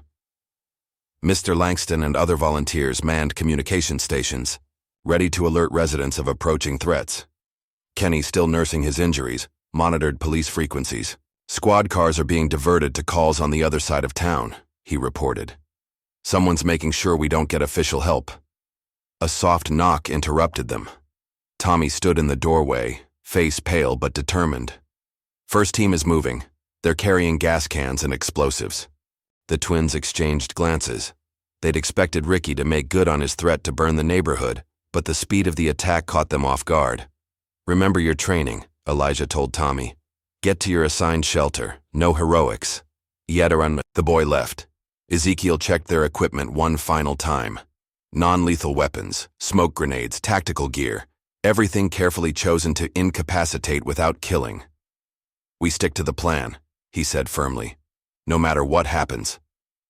No matter what, Elijah agreed. They both knew what was at stake. This wasn't just about stopping Ricky anymore. It was about proving they could protect people without becoming the killers they'd once been.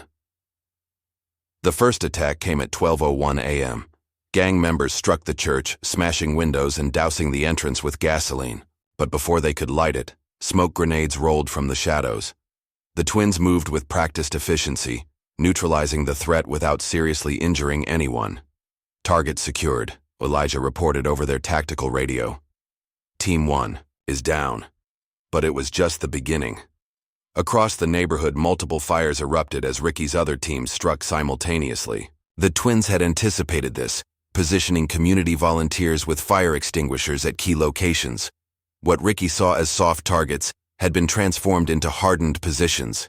They're hitting the barber shop, Mr. Langston's voice crackled, over the radio. 4 men, armed. Ezekiel was already moving. He found the attackers trying to force their way through the reinforced door they'd installed days earlier.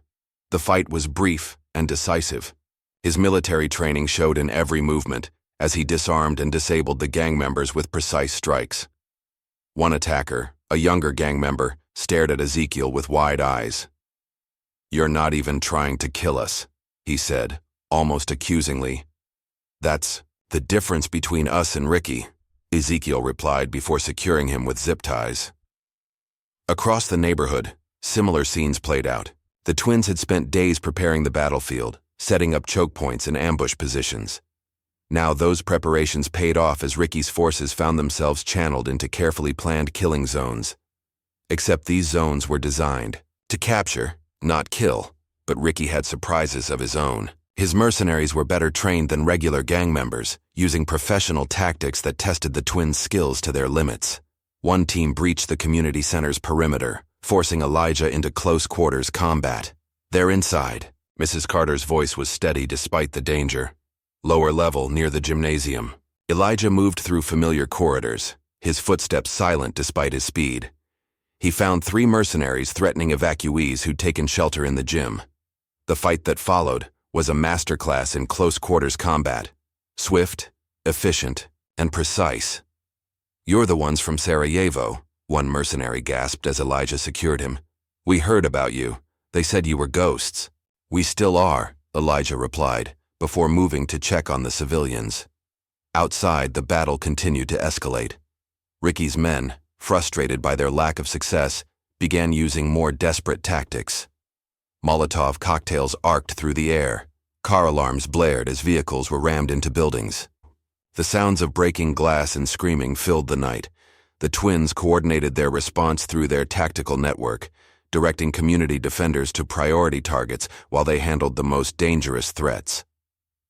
Their military training showed in every movement, every decision, but tempered now by their commitment to protect rather than destroy. "Northeast corner is secure," Mr. Langston reported.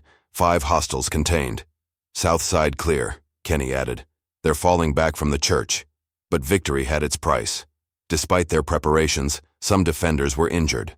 The twins couldn't be everywhere at once, and Ricky's forces were driven by desperate fury. Tommy's father took a bad hit protecting elderly residents at the senior center.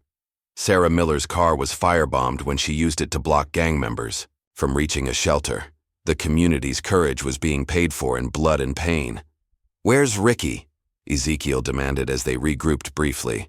"He should be coordinating the attack." As if in answer, a new voice broke into their radio frequency. "Impressive setup you got here," Ricky sneered. "Real professional, but you forgot something important." A scream cut through the night, not from the battle zones but from a quiet street they thought was secure. The twins raced toward the sound, already knowing they were too late. They found Mrs. Carter's house surrounded by Ricky's most trusted lieutenants. The elderly woman stood proudly on her porch despite the guns aimed at her. "You want to prove you're not killers?" Ricky emerged from the shadows, his own weapon trained on Mrs. Carter. "Prove it now. Surrender, or we start executing hostages." It was the moment they'd feared, when their commitment to non-lethal tactics would be tested against an enemy willing to kill without hesitation.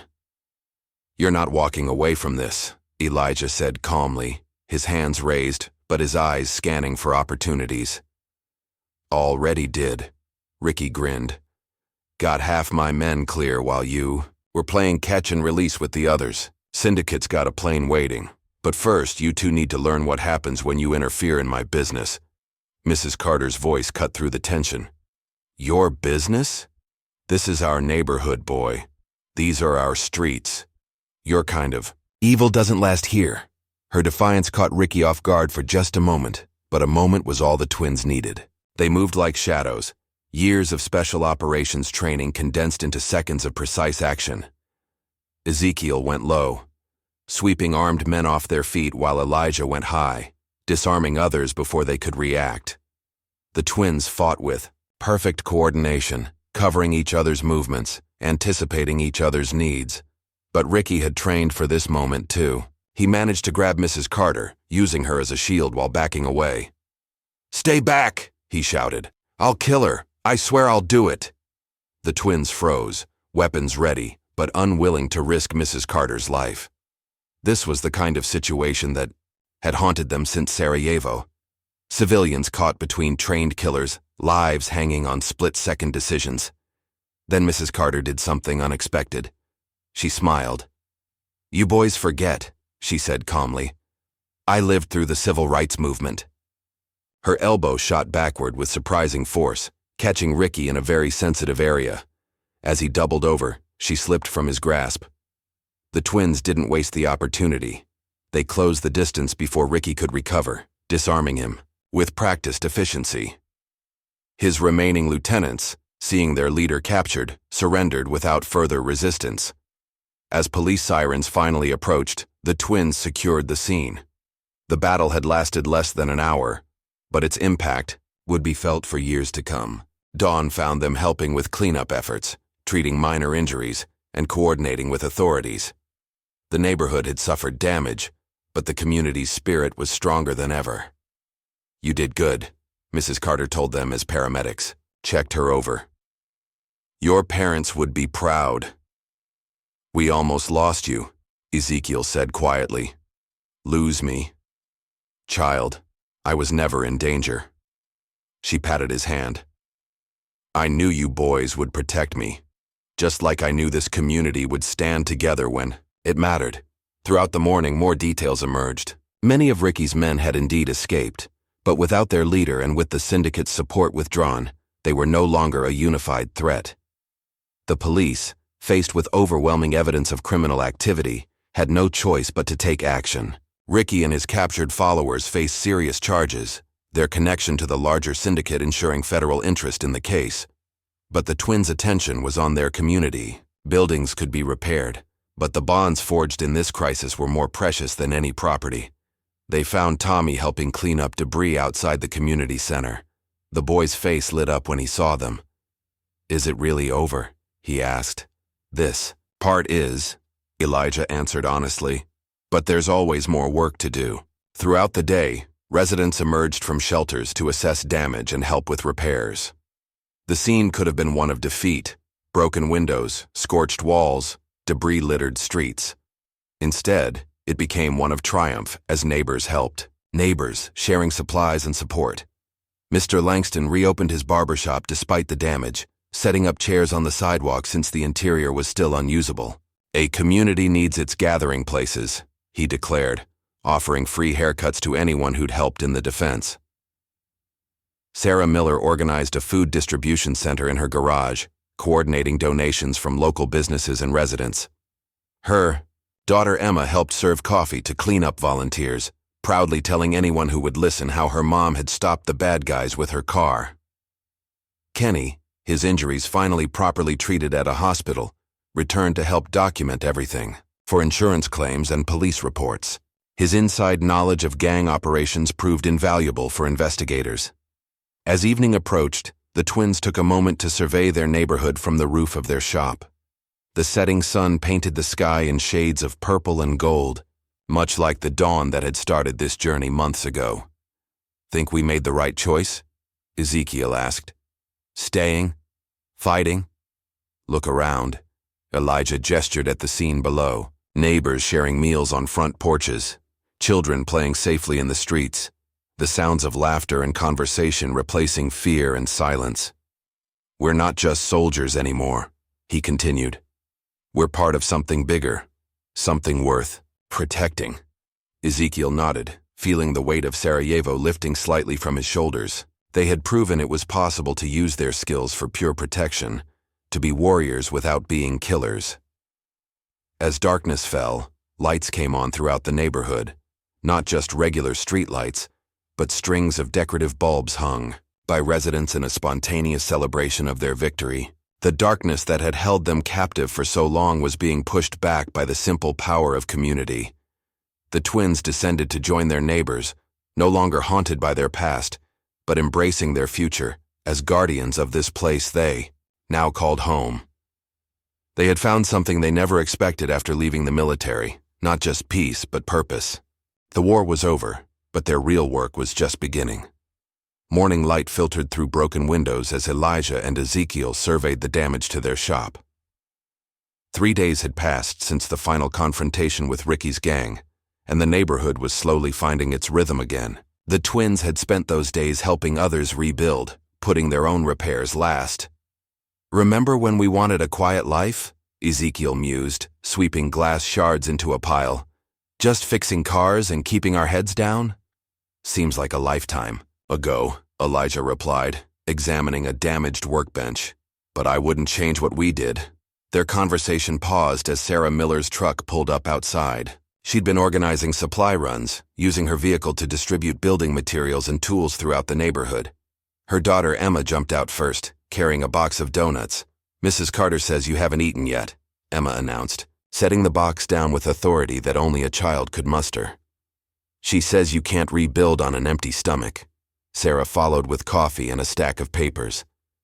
"Insurance adjusters are coming through today. The whole neighborhood's pulling together to help with claims, even got some pro bono lawyers volunteering their time." The twins exchanged looks. The community's resilience continued to amaze them. Where Ricky had expected to find weakness, he'd discovered an unbreakable spirit. As they reviewed the insurance paperwork, Tommy burst into the shop, excitement clear on his face despite his healing injuries. "You guys need to see this. They're all at the community center." Outside, a crowd had gathered around the damaged building. The twins approached cautiously, old habits dying hard, but soon saw there was no threat. Residents were taking turns signing a massive banner hung across the scarred facade. "Thank you for protecting our home." Mrs. Carter stood nearby, orchestrating the effort like a conductor with her orchestra. "About time this community remembered how to stand together," she said as the twins approached. "Your fight reminded us what we're capable of." Inside the center, more surprises awaited. Volunteers had already repaired most of the battle damage. The gymnasium, where one of the fiercest fights had taken place, now hosted impromptu art therapy, sessions for kids processing the recent violence. Mr. Langston was there, his barbershop chair set up in a corner. He offered free haircuts while people waited to file insurance claims, turning bureaucracy into a chance for community bonding. The twins noticed he'd kept the baseball bat they'd given him for protection, mounted proudly on his mobile station. "Got a message for you," he said as they passed. "Some military type stopped by the shop earlier, said he needed to talk to you about future opportunities." The twins tensed slightly, but before they could respond, a familiar voice called out. "That would be me." Colonel James Richardson stood in the doorway, their former commanding officer, looking exactly as they remembered him. His presence here could mean many things, few of them good. "Sir," they acknowledged simultaneously, old habits surfacing. At ease, Richardson smiled slightly. "This isn't an official visit, but what you did here, it's got people talking. The right people. He led them to a quiet corner, away from curious ears. There's a new initiative. Special units focused on domestic threat response, community protection. Operating completely within the law, full oversight, but with the freedom to act when conventional law enforcement can't. The twins listened as he outlined the proposal. It was tempting, a chance to use their skills officially, with proper support and resources. But they both knew their answer before he finished. "Thank you, sir," Elijah said carefully, "but we've found our mission here." Richardson nodded as if expecting this response. "Thought you might say that. Well, the offer stands if you ever change your minds. Meanwhile, might be able to arrange some unofficial support, equipment, intelligence, that sort of thing." After he left, Ezekiel turned to his brother. "Think we made the right call?" Elijah watched Emma leading a group of younger kids in cleanup efforts, their laughter echoing through the damaged building. "Yeah, this is where we belong." The day brought more visitors. Kenny, still moving carefully from his injuries but looking stronger, arrived with a stack of files. Ricky kept records of everything: protection rackets, drug operations, connections. To the syndicate. Cops are having a field day. The twins had wondered about Kenny's future. As an ex-gang member turned informant, his position was precarious. But the community had embraced him, offering him a job at the recreation center once. It reopened. "Thinking about teaching the kids basketball," he said, trying to sound casual. "Keep them off the streets, you know." "Good man." Ezekiel clasped his shoulder. They all understood the importance of giving young people better options than gang life. By afternoon, the twins had made their way to their parents' gravesite. They hadn't visited since moving to the neighborhood, too focused on their quest for anonymity. Now they stood before the headstones, their father's police badge and mother's favorite flowers etched in stone. "Think they'd understand?" Ezekiel asked softly. "Us using our skills again?" "They taught us to protect people," Elijah replied. "Dad always said having power means having responsibility. Mom said having heart means knowing how to use it." They cleaned the graves in comfortable silence, remembering the values their parents had instilled: their father's integrity as a police officer, their mother's compassion as a community organizer. It all felt closer now, more relevant than ever. A text message interrupted their contemplation. Tommy had spotted suspicious vehicles circling the neighborhood. Old habits kicked in as the twins rushed back, scanning for threats. But it wasn't gang members or syndicate enforcers. News vans had discovered their story. Reporters gathered outside the community center, eager for interviews about the neighborhood that fought back against organized crime. Mrs. Carter handled them with the diplomatic skill of a seasoned politician. "This isn't just about two brave men," she told the cameras.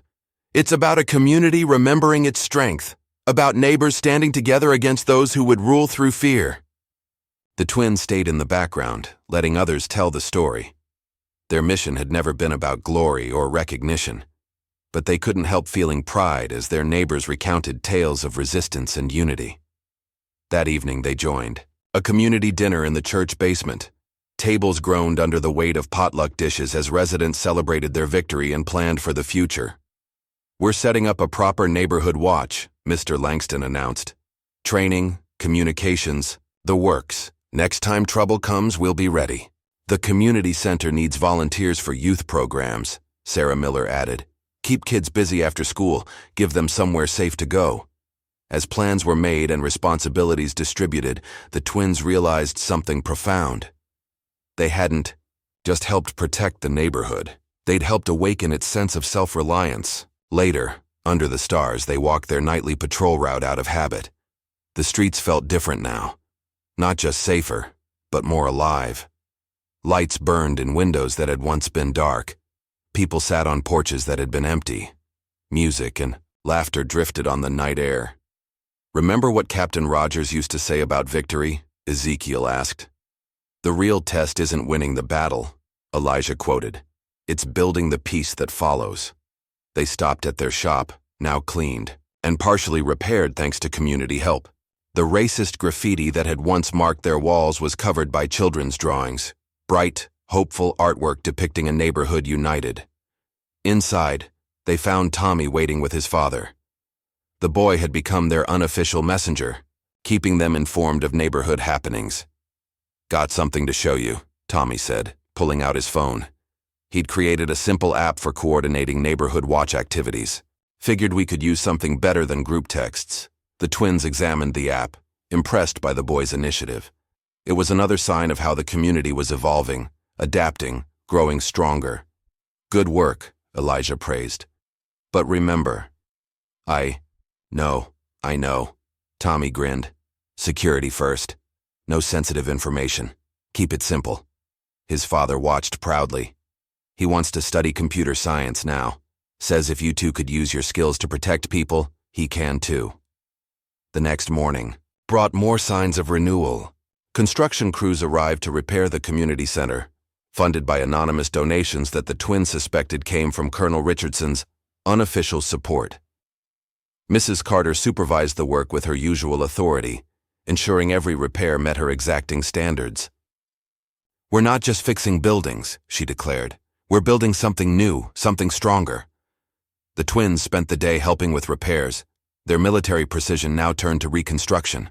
They worked alongside neighbors who'd fought beside them, sharing tools and stories, strengthening bonds forged in crisis. Kenny joined them, his basketball dreams already taking shape. He'd organized a youth league, giving kids a positive outlet for their energy. The twins noticed he had a particular way with the troubled ones, those who might have been gang recruits under different circumstances. "Sometimes you need someone who's been there," Kenny explained. "Someone who understands the temptation but can show a better way." As evening approached, Sarah Miller arrived with news. The insurance claims were being processed quickly, with most damages covered. Anonymous donors had pledged to cover any shortfalls. "The system works better when people stand together," she observed. "Funny how that happens." That night, the twins reviewed their security plans. The neighborhood was safer now, but they knew better than to grow complacent. Ricky's syndicate connections were still out there, and other threats might emerge. "We'll need to train more volunteers," Elijah noted. "Set up proper protocols, communication systems." "Already on it," Ezekiel replied. "Mr. Langston's got a list of people interested in advanced self-defense classes. Sarah's organizing a women's safety workshop." They worked late into the night, balancing protection with empowerment.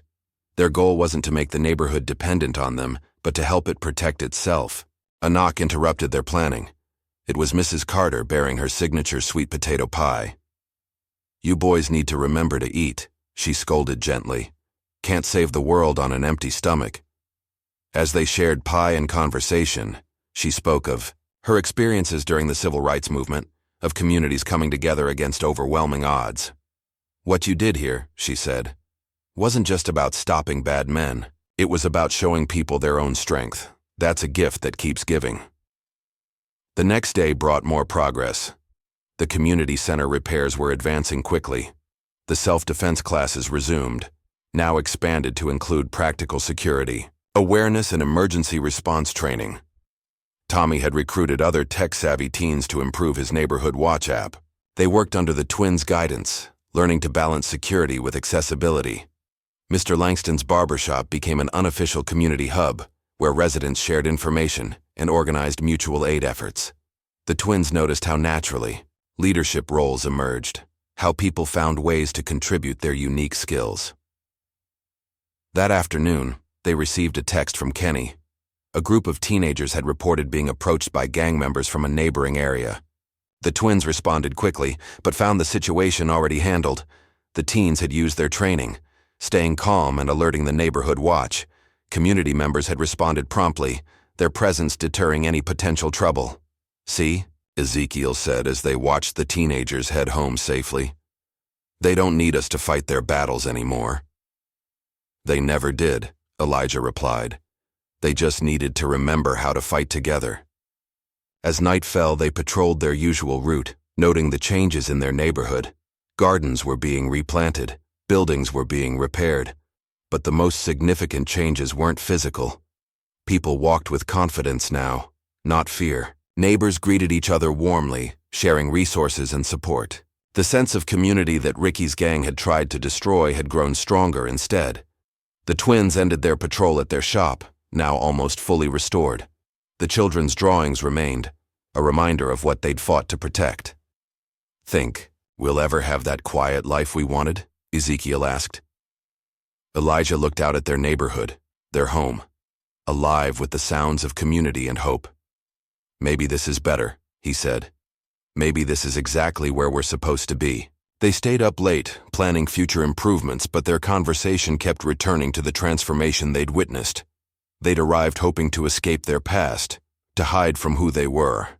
Instead, they'd found a way to use their skills, for pure protection, to be warriors without being weapons. They'd helped awaken a community's strength while finding their own redemption. As dawn approached, they watched the sun rise over their neighborhood. The shadows were lifting, revealing not just buildings and streets, but a community united in purpose.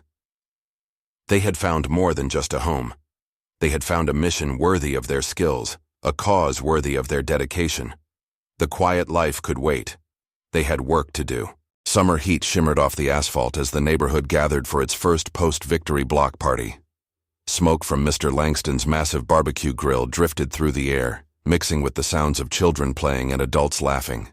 The community center, newly repaired, had opened its doors wide, serving as a hub for the celebration. The twins watched from their usual observation point, noting how naturally people moved now, without the constant tension of fear. 3 weeks had passed since Ricky's defeat, and the neighborhood was healing, not just physically but emotionally. "Remember when we first moved here?" Ezekiel asked, watching Tommy teach younger kids some basic self-defense moves. How quiet everyone was. How they'd hurry inside when the sun went down. "Different world now," Elijah replied, but his eyes never stopped scanning the perimeter. Old habits died hard, and recent events had given them new reasons for vigilance. The eyes. First warning sign had come 2 days ago. Their shop's security cameras catching unfamiliar faces conducting surveillance. Then Kenny had reported whispers from his old gang contacts about syndicate enforcers asking questions in nearby neighborhoods. A touch on Elijah's shoulder interrupted his thoughts. Mrs. Carter stood behind them, holding a plate of her famous peach cobbler. "You boys are working too hard again," she chided gently. "Even guardians need to celebrate sometimes." Before they could respond, Tommy rushed up, slightly out of breath. "3 guys watching from the corner of Wilson Street," he reported. "Black SUV, tinted windows. Been there 20 minutes. The twins exchanged looks. They'd trained the neighborhood. Watch well. Perhaps too well. Nothing escaped notice anymore." "I see them," Elijah said calmly. "Kenny's already on it." Indeed, their former informant was casually walking past the vehicle, snapping photos with his phone that would feed directly into Tommy's security app. The community's defense network had evolved significantly since the battle. "They're not local," Kenny reported later, showing them close-ups of the men. "Professional types, military posture. One has a tattoo I recognize. Syndicate enforcer, Mark." The news spread quietly through the celebration, passed through the communication channels they'd established. Within minutes, parents had casually gathered their children closer. Mr. Langston's barbecue crew repositioned to better watch the streets. Sarah Miller's truck, always ready for evacuation duty, was discreetly moved for easier access. "Look how smooth that was," Ezekiel observed with pride. 3 months ago there would have been panic. The SUV eventually left, but its message was clear. The syndicate hadn't forgotten them. Later that evening, as the party wound down, the twins found an envelope slipped under their shop door.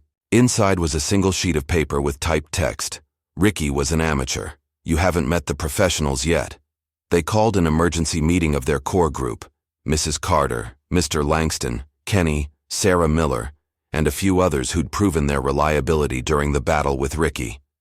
"They're trying to intimidate us," Elijah explained, showing the note. "Testing our responses, looking for weaknesses." "Let them test," Mrs. Carter said firmly. "We're not the same neighborhood they knew." The next few days brought more signs of syndicate interest. Strange cars cruised the streets. Unknown numbers called community businesses. Small incidents occurred. A broken window here, a slashed tire there. Nothing major, but the pattern was clear. The twins spent long hours reviewing security footage, identifying suspicious vehicles and faces. Tommy's tech team had enhanced their surveillance capabilities, adding facial recognition and pattern analysis to their security app. They're more sophisticated than Ricky's crew, Ezekiel noted, studying the data. Professional surveillance, counter-surveillance awareness, proper tradecraft. A knock at the door revealed Kenny looking troubled. Got word from my old contacts. The syndicates brought in some serious muscle. Ex-military contractors, guys who do wet work for cartels. The news was concerning but not unexpected. The twins had known the syndicate wouldn't let their defiance go unanswered. The question was how to protect their community against this higher level of threat. They found their first answer at the community center, where Mr. Langston was conducting an advanced self-defense class. The participants weren't just learning physical techniques, they were practicing coordination, communication, and rapid response. See that?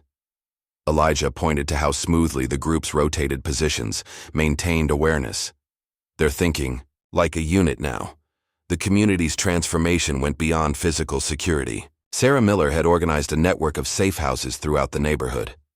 Mrs. Carter's documentation system tracked every suspicious incident, building patterns of syndicate activity. Even the children played a role. Tommy's Junior Watch program had kids reporting anything unusual to trusted adults. Their innocent games of spy actually provided valuable intelligence about neighborhood activities. But the syndicate was watching too. One morning, the twins arrived at their shop to find their security cameras disabled.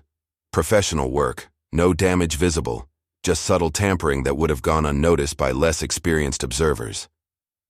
They're sending another message, Ezekiel said as they examined the equipment. Showing they can get close when they want to. The community's response was immediate and coordinated. While the twins repaired their cameras, neighbors increased their watch rotations. Kenny activated his network of former gang members, now working as legitimate security guards in nearby businesses. That afternoon, Tommy's security app pinged with multiple alerts. Syndicate surveillance teams had been spotted at 3 different locations, but instead of finding vulnerable targets, they encountered a neighborhood prepared for them. Everywhere they watched, people watched back. Every move they made was documented, every face photographed, every vehicle plate recorded. The hunters found themselves hunted. They're not used to this, Kenny observed. Usually people just get scared, stay inside, let them operate freely. The twins had learned from their experience with Ricky.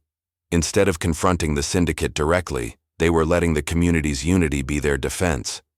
Every resident became a sensor, every home a observation post. But the syndicate had learned too.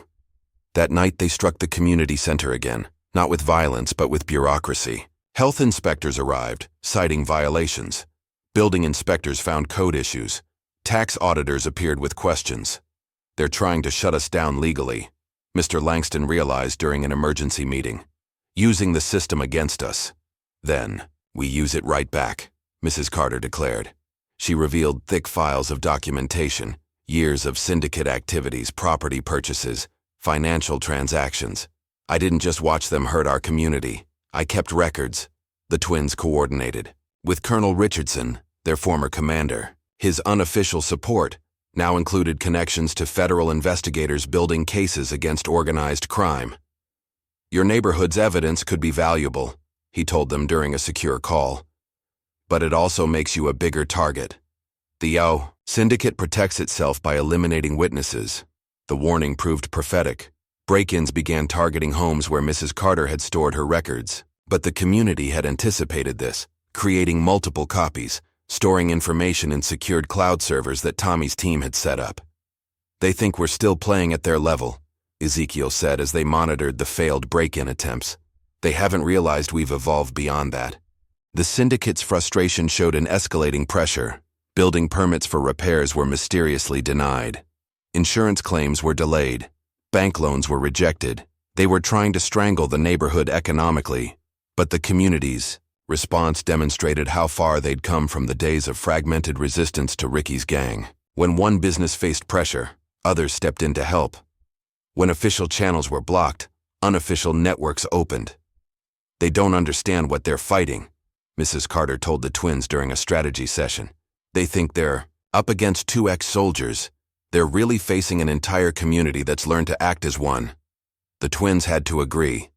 Their military training had taught them about unit cohesion, about how a well-coordinated team could overcome superior forces. Now they were seeing those principles applied on a neighborhood scale, yet they knew the syndicate wouldn't simply give up.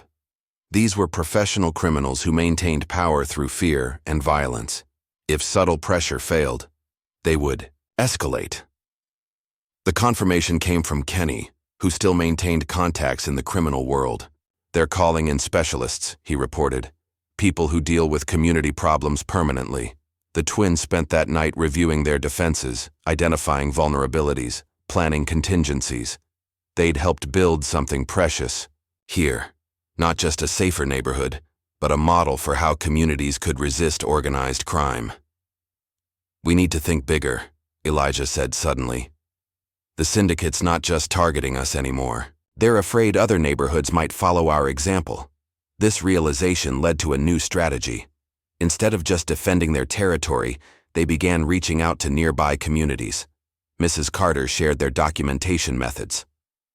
Mr. Langston offered training space for their self-defense programs. Tommy's team helped other neighborhoods set up similar security systems. The syndicate had hoped to isolate and crush one defiant neighborhood. Instead, they found their influence challenged across multiple areas as other communities began adopting similar resistance techniques. But this expansion brought new challenges.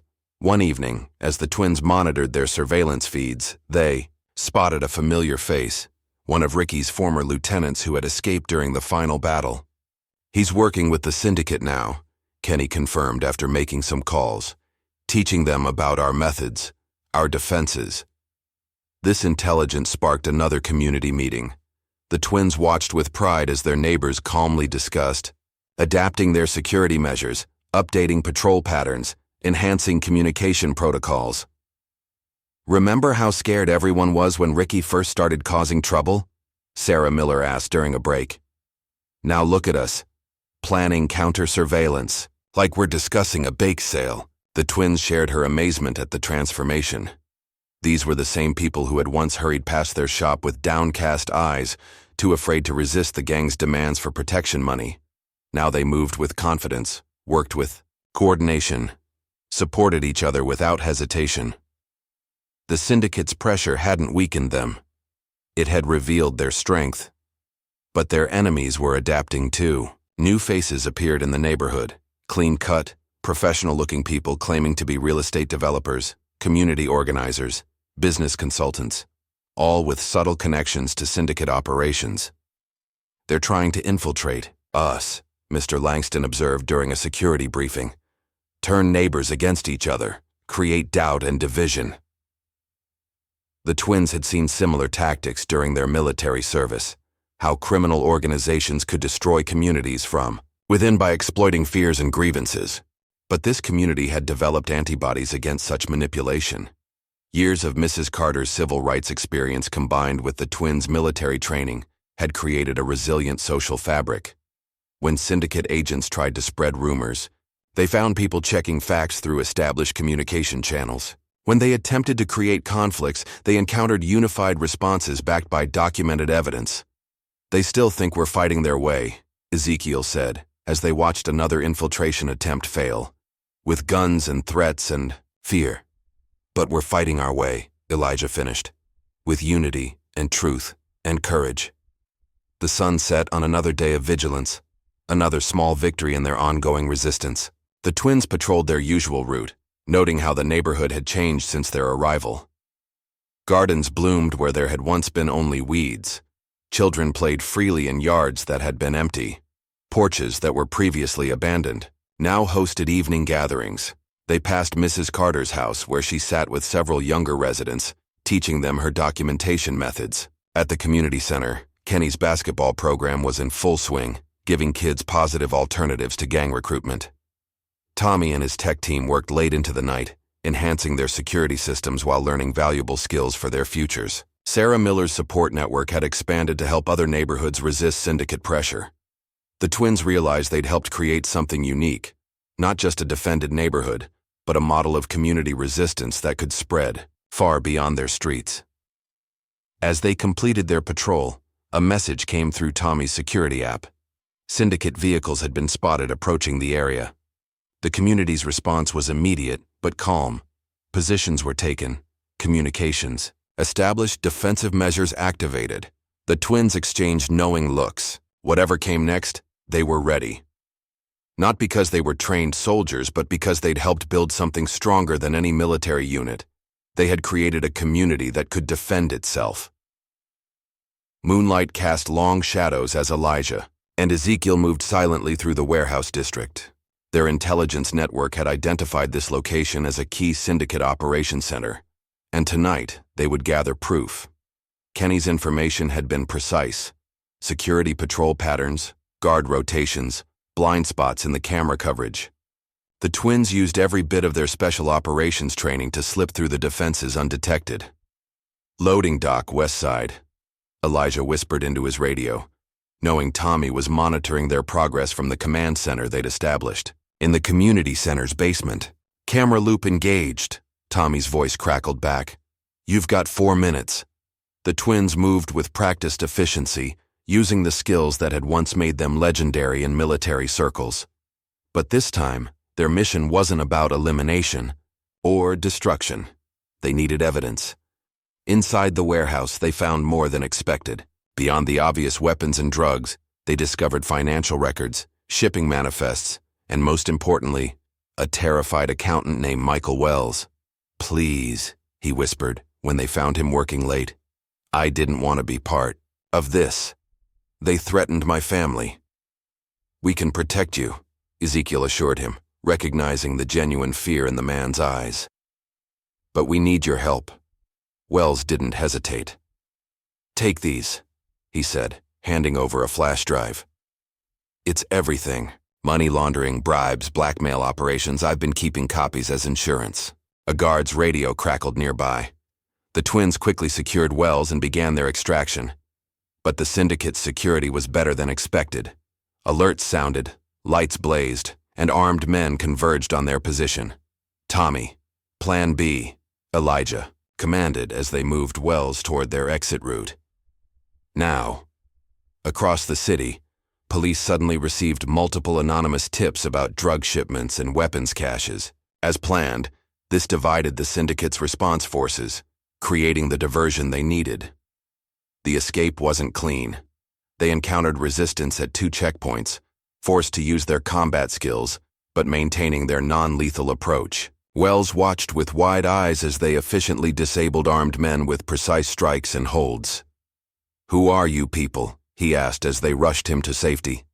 Just concerned citizens, Ezekiel replied, though his movements told a different story.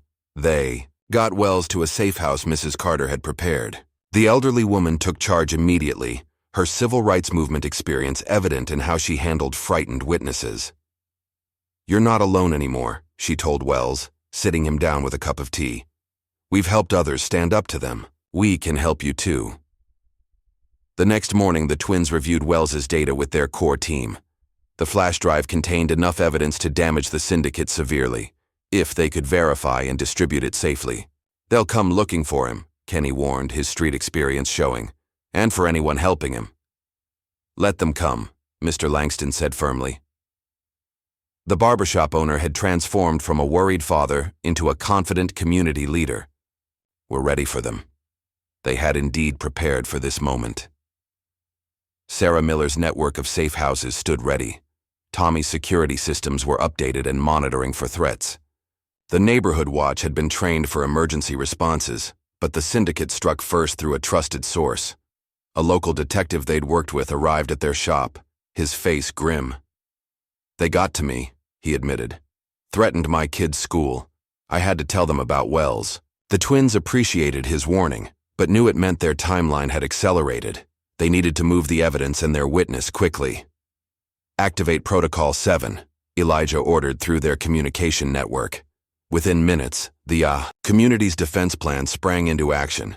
Multiple vehicles left the neighborhood, each potentially carrying Wells. Residents casually monitored syndicate surveillance teams, reporting their movements through Tommy's app. The whole community became part of a complex shell game. The syndicate's response was both swift and brutal. Teams of professional enforcers hit several safe houses simultaneously. But they found only empty rooms and prepared defenders. They don't understand what they're dealing with, Ezekiel observed as they coordinated the community's response. They think we're just two ex-soldiers they need to eliminate. That's their weakness, Mrs. Carter agreed. They see individuals. We've become something more. The twins had indeed built something remarkable. Every syndicate move was observed, recorded, and countered by an intricate network of ordinary citizens working in perfect coordination. When enforcers tried to intimidate local businesses, they found united resistance. When they attempted to isolate potential targets, they encountered layers of community protection. Their professional tactics fell apart against an opponent that fought differently. But the syndicate had one more card to play. That evening, as the twins supervised Wells' latest safe house transfer, multiple explosions rocked the neighborhood. The community center. Tommy's voice was frantic over the radio. They hit the youth center too. The attacks were precisely targeted, places that meant the most to the community. No casualties, but the message was clear. Cooperate or lose everything. The twins rushed back to find their neighbors already responding. Emergency teams they'd trained handled the fires. Security teams protected the gathering crowds. Medical response units treated minor injuries. They think this will make us surrender, Mr. Langston said, watching his people work. They don't know us very well. Wells was deeply shaken by the escalation. This is my fault, he began, but Mrs. Carter cut him off. This is their fault, she said firmly, and you're helping us stop them. That takes real courage. The twins used the syndicate's aggression against them. Every attack was documented, photographed, and added to their growing evidence file. The explosion sites were processed like military intelligence scenes, revealing professional signatures that pointed to specific contractors. Kenny's contacts provided crucial details about who had ordered the bombings. Tommy's team tracked financial transactions leading back to syndicate shell companies. Mrs. Carter's meticulous records showed patterns of escalating violence. We're not just fighting them anymore, Elijah realized. We're exposing them.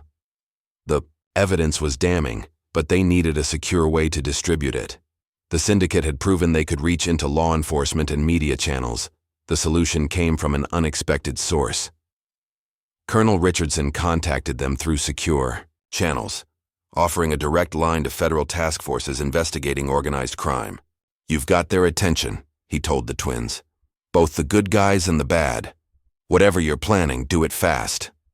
The syndicate must have sensed their intentions. That night, they launched their biggest operation yet.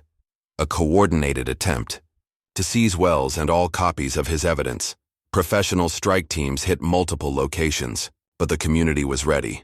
Every syndicate move had been anticipated, every attack route prepared for.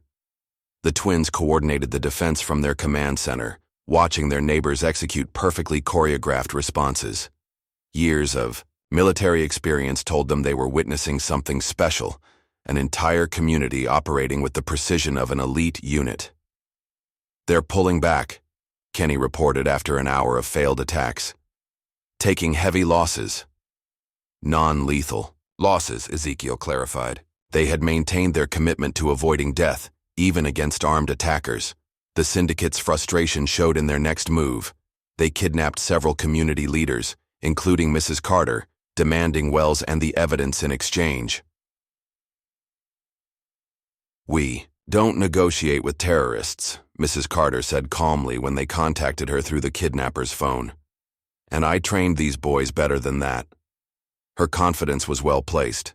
The twins had already launched their rescue operation, using intelligence from their surveillance network to locate the hostages. The rescue team moved like shadows through the night, their movements coordinated through Tommy's enhanced security systems. Community members provided distractions, false leads, and critical intelligence. South entrance clear, Elijah reported, as they breached the syndicate's hideout. Moving to target, the operation showcased everything they'd built. Elderly residents who'd once feared walking at night now coordinated complex tactical maneuvers. Former gang members used their street knowledge to outmaneuver syndicate thugs. Teenagers monitored security feeds with professional precision. They found the hostages well guarded but unharmed. The ensuing fight tested everything the twins had taught their community about self-defense and tactical response. Remember your training, Ezekiel coached as community defenders engaged syndicate enforcers. Control, not destruction.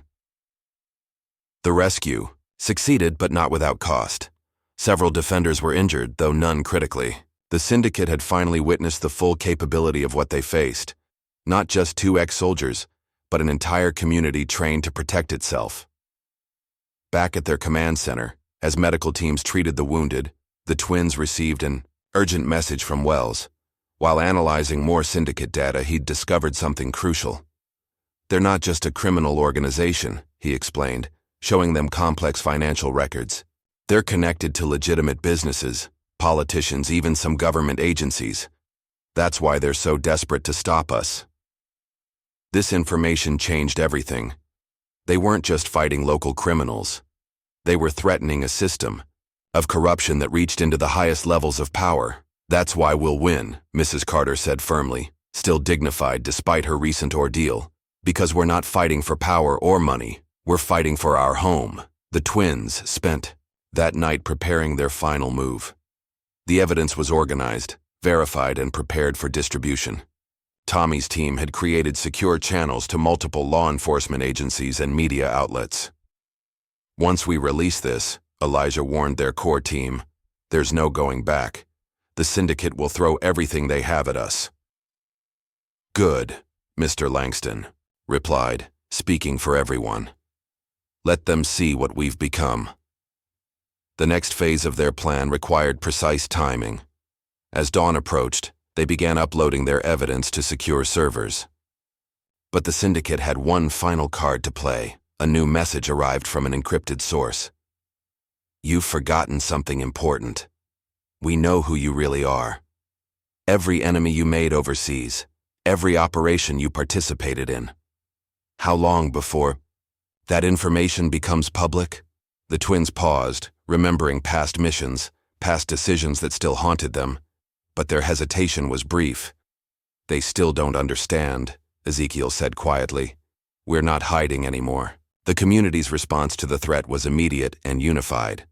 Residents shared their own stories of standing up to intimidation. Business owners revealed past extortion attempts. Former victims stepped forward with new testimony. They think, they can shame us into silence? Mrs. Carter asked during an emergency meeting. Our strength comes from standing together in the light. The twins realized she was right. Their past actions, whether classified or controversial, didn't define them. What mattered was how they'd helped this community find its power. As the sun rose, they executed their plan. Evidence of syndicate operations flooded secure channels. Financial records revealed corruption networks. Documented proof of criminal activities reached law enforcement agencies at multiple levels. The syndicate's reaction was predictable but futile. Their attempts to stop the information flow were countered by redundant distribution systems. Their enforcers found every approach blocked by prepared defenders. Their threats fell on deaf ears. Look, Tommy called from his monitoring station. It's working. News channels began picking up the story. Federal agents moved on identified syndicate locations. Political figures scrambled to distance themselves from exposed connections. But the twins knew the fight wasn't over. The syndicate was wounded but not destroyed. Their influence would resurface in new forms, requiring continued vigilance. That's why we stay ready, Elijah told their community defenders during a debriefing. That's why we keep training, keep watching, keep standing together. As night fell again, the twins patrolled their neighborhood's perimeter. The streets were quiet, but not from fear, from strength. Windows glowed with warm light. People sat on porches, unafraid of the darkness. They had built something remarkable here, not just a defensive network, but a model of community resistance that could inspire others. Think it will last? Ezekiel asked as they completed their patrol. Elijah watched a group of teenagers practicing self-defense moves under Mr. Langston's supervision. Nearby, Mrs. Carter taught younger children about community organization while Tommy's team monitored their security systems. "It'll last," he said confidently, "because it's not about us anymore. It's about them. It's about home." Rain pounded against the windows of the community center's command room as the twins studied their tactical displays. The evidence release had hit the syndicate hard, but intelligence suggested they were planning something big, a final strike to silence the entire neighborhood. Multiple vehicles approaching from 3 directions, Tommy reported from his monitoring station. His security systems had evolved significantly, now covering not just their neighborhood, but adjacent areas as well. Professional arrangements, staggered formations, counter-surveillance patterns. "They're not trying to hide anymore," Elijah observed. "This is their endgame." The twins had prepared for this moment. Their core team gathered quickly: Mrs. Carter, Mr. Langston, Kenny, Sarah Miller, and others who'd proven themselves during previous confrontations. Each had a role to play in what was coming. "Wells is secure?" Ezekiel asked Kenny, who nodded. "Safe House Alpha, with 3 layers of community protection. They'll have to go through half the neighborhood to reach him." That was the key to their defense, not just the twins' military skills, but the entire community working as a coordinated unit. They'd trained for months, developing tactics that played to civilian strengths rather than trying to turn shopkeepers and teachers into soldiers. "First wave incoming," Tommy announced. "They're not bothering with subtlety now." Indeed, black SUVs rolled openly into the neighborhood, disgorging armed men in tactical gear. But instead of finding scared civilians hiding in their homes, they encountered a community prepared for war. Streets that seemed empty suddenly bristled with defenders using non-lethal weapons. Paintball guns loaded with marking rounds, high-powered, spotlights, sonic deterrents. Every approach was covered, every angle protected. "Remember," Elijah's voice carried through their communication network, "we're not trying to hurt them. We're showing them they can't hurt us." The first engagements proved the effectiveness of their strategy. Syndicate enforcers expecting to find soft targets instead faced organized resistance that seemed to come from everywhere and nowhere. Mrs. Carter coordinated the civilian response, teams from her position in the command center. Her civil rights movement experience proved invaluable in organizing nonviolent resistance on this scale. "Group 3, redirect to Maple Street," she ordered calmly. "Group 5, prepare for support. Remember your training. Move, communicate, support each other." The syndicate's initial push faltered against this unexpected defense. Their military-style tactics, designed to overwhelm through superior force, proved ineffective against a community that refused to fight on their terms. But the twins knew this was just the beginning. Their surveillance picked up more vehicles approaching, heavier weapons, professional mercenaries, real military veterans hired for this operation. "They're bringing in their elite teams," Kenny warned, monitoring communications. "These guys, they're not like the others. They won't hold back." "Neither will we," Ezekiel replied, though his voice carried no threat, only determination. The next wave struck with professional precision. Multiple teams hit key positions simultaneously, using breaching charges and flashbangs. But the community's defense was designed in layers, each position supporting others in an intricate network. When syndicate forces breached one location, defenders would fall back to prepared positions while other teams moved to flank the attackers. The twins' military experience showed in the tactical design, but the execution was pure civilian innovation.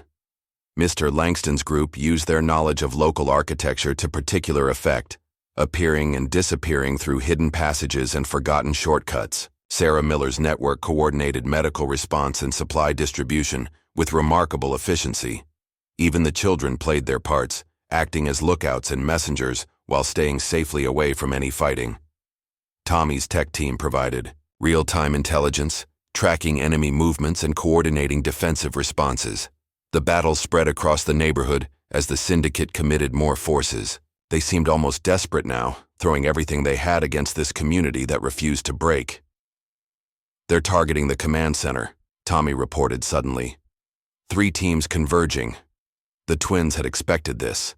The syndicate's Tactical analysis would have identified their command and control capabilities as a critical vulnerability. "Initiate Protocol Echo," Elijah ordered. Immediately, their defensive network shifted, command functions dispersing to multiple backup locations. Mrs. Carter had insisted on redundancy in their planning, remembering lessons from past struggles. The Mai attack on the command center was ferocious but futile. By the time Syndicate forces breached the outer defenses, they found an empty room with disabled equipment. The real operation continued uninterrupted from alternate locations. "They're getting frustrated," Kenny observed, monitoring enemy communications, starting to make mistakes. He was right.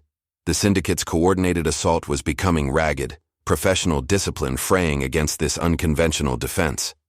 Their tactical doctrine called for overwhelming force against specific targets, but there were no specific targets here, just an entire community working as one.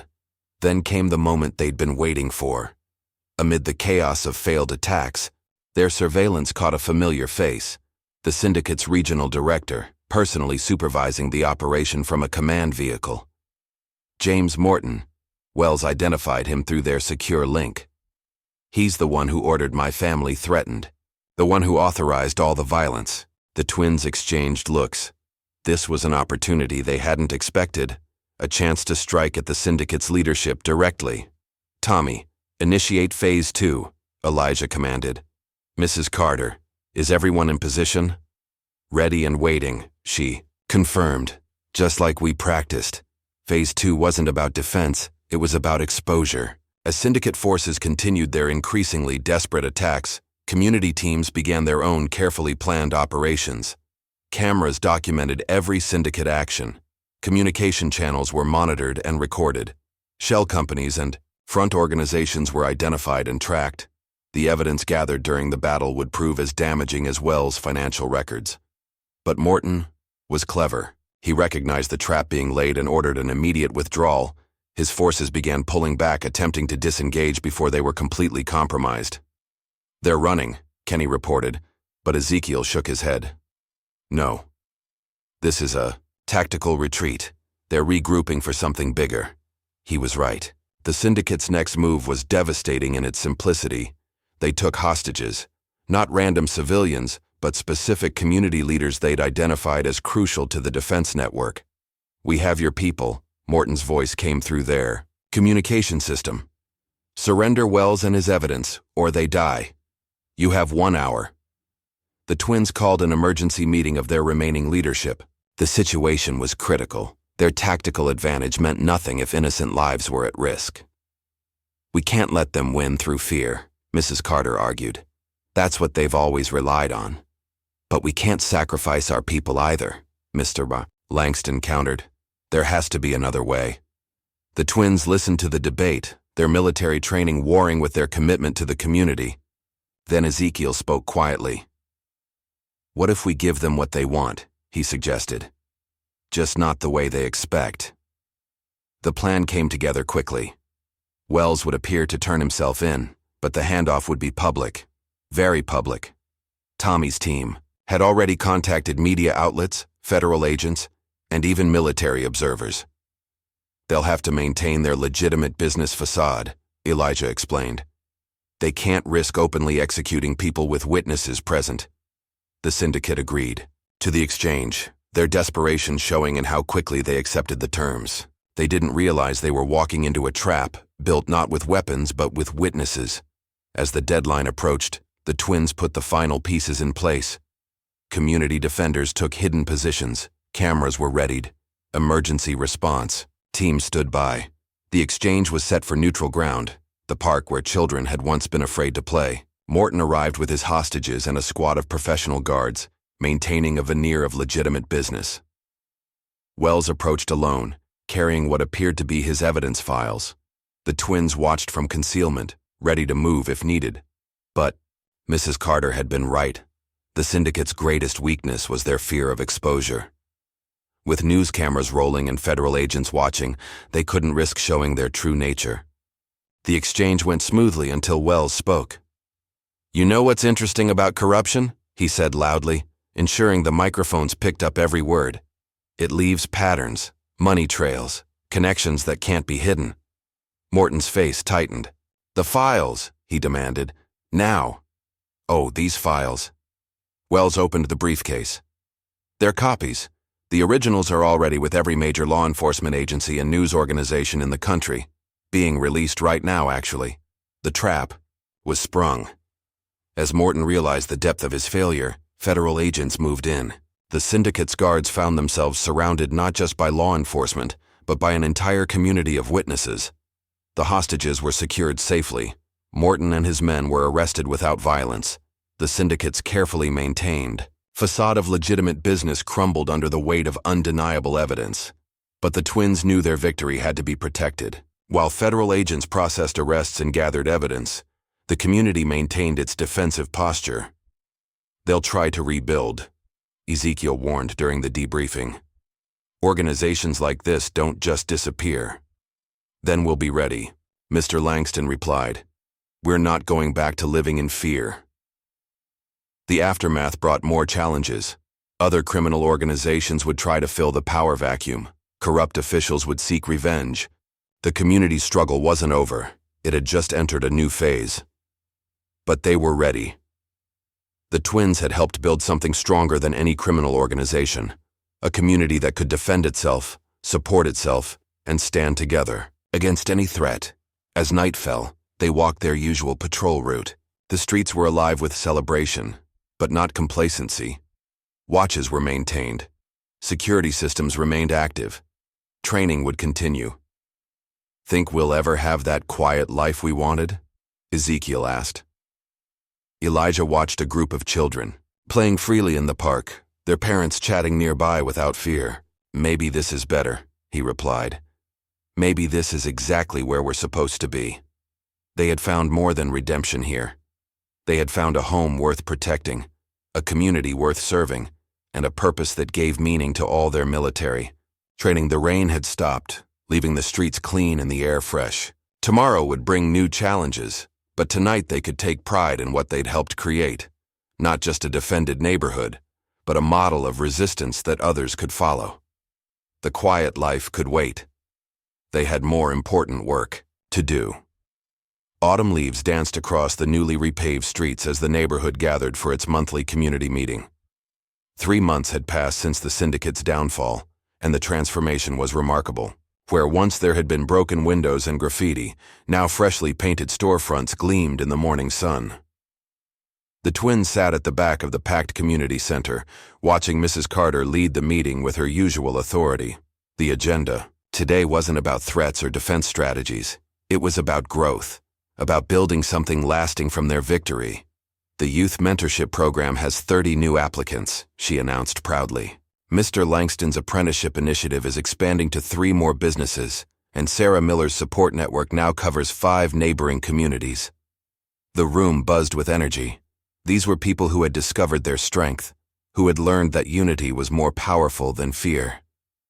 Kenny, now the community center's youth programs director, stood to deliver his report.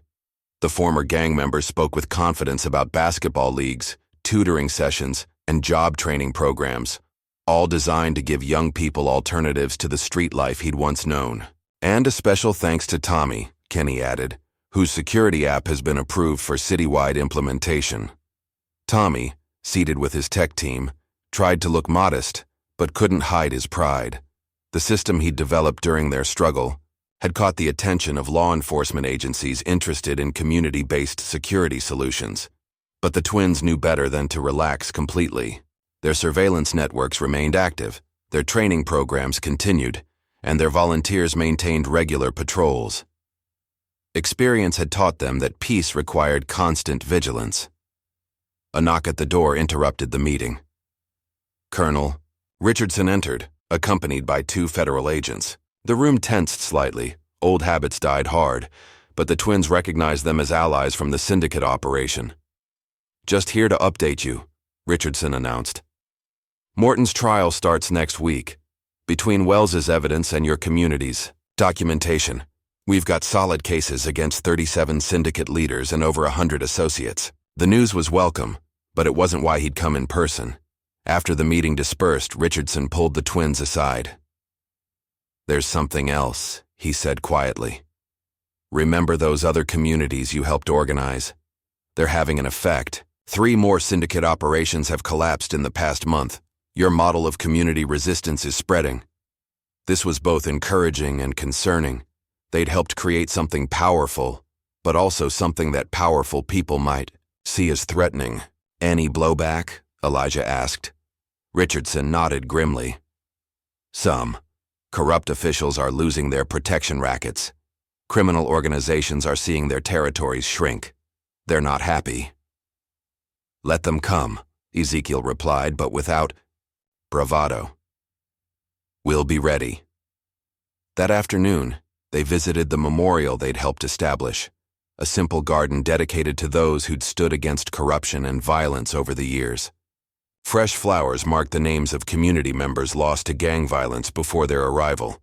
Mrs. Carter found them there, her face serious. We've got visitors, she said. You'll want to meet these ones. At the community center, they found a group of residents from a nearby city. Their story was familiar. Criminal intimidation, corrupt officials, a community living in fear. We heard about what you did here, their spokesperson said. We want to learn. We want to fight back. The twins exchanged looks. This was why they'd stayed. Why they'd chosen this life over the quiet retirement they'd once sought. First lesson, Elijah began. It's not about fighting. It's about standing together. They spent hours sharing their experience, emphasizing the importance of unity, organization, and nonviolent resistance. But they also warned about the challenges, the commitment required, the constant vigilance needed. The hardest part isn't winning, Ezekiel explained. It's maintaining victory, building something lasting from it. As if to emphasize his point, Tommy's security app pinged with an alert. Unknown vehicles were conducting surveillance of the neighborhood. Not syndicate remnants this time. Different tactics, different patterns. Another organization testing our defenses, Kenny reported after checking with his street contacts. They're hoping we've gotten soft after the syndicate, but the community's response proved they were anything but soft. Within minutes, their defense network activated. Observers tracked the suspicious vehicles. Documentation teams recorded every movement. The message was clear. This neighborhood remained vigilant. The visitors watched this coordination with amazement. How long did it take to build this kind of unity? One asked. It's not about time, Mrs. Carter answered. It's about trust, about proving every day that we stand together. That evening, the twins conducted their regular training session. The community's self-defense program had evolved beyond basic protection into a comprehensive system of community defense and mutual support. Mr. Langston's barbershop had become an unofficial academy where lessons learned during their struggle were passed on to new community organizers. Sarah Miller's network coordinated resources between allied neighborhoods, strengthening their collective resilience. Even the children had their roles, though carefully kept from any danger. Tommy's junior tech team trained younger kids in cyber, security, and responsible surveillance techniques. They called themselves the Watch, wearing their responsibility with pride. But challenges remained. Later that night, as the twins reviewed security footage in their command center, they spotted a familiar face, one of Ricky's former lieutenants who had escaped during the final battle with the syndicate. He's recruiting, Kenny confirmed after making some calls, trying to build a new organization from the syndicate's remnants. This news didn't panic them as it once might have. The community had faced down worse threats and emerged stronger. Still, they knew better than to underestimate any potential danger. Alert the network, Elijah decided, but quietly. Let's see what he does. Their response showed how far they'd come from the days of reactive defense. Instead of waiting for trouble, they gathered intelligence. Instead of fighting alone, they coordinated with other communities. The lessons of their struggle had been well learned. The next morning brought another kind of challenge. A reporter from a national news magazine had arrived to write about their community's transformation. The twins were reluctant to be interviewed, preferring to work in the background, but Mrs. Carter insisted. Your story needs to be told, she argued. Not for glory, but for hope. Other communities need to know this is possible. So they talked, not about themselves but about the power of unity, about how ordinary people could stand against corruption and violence when they worked together. The real story isn't about us, Elijah explained to the reporter. It's about them. About everyone who chose to stand up instead of standing aside. The reporter seemed surprised by their emphasis on community over combat. But your military background was crucial, she pressed. It gave us tools, Ezekiel acknowledged. But the community's courage gave those tools meaning. As if to demonstrate this point, an alert came through Tommy's security app. The suspicious vehicles had returned, this time with more aggressive intentions. The community's response was immediate but measured. No panic, no confrontation, just the smooth operation of their defense network. Observers tracked the vehicles. Cameras recorded their movements. Community members calmly activated practice security protocols. The reporter watched in amazement as the potential threat was contained and discouraged without a single act of violence or show of force. This is the real story, Mrs. Carter told her. Not just about fighting back, but about building something better. That evening, they held a community dinner in the restored church basement. These gatherings had become monthly traditions, celebrating their unity and strength while planning for the future. The twins watched their neighbors share meals and stories, noting how naturally leadership had developed throughout the community. Mr. Langston, discussing expansion plans for his mentorship program. Sarah Miller coordinating with other neighborhoods. Kenny outlining new youth initiatives. Remember when we first moved here? Ezekiel asked quietly. How isolated everyone was. How afraid.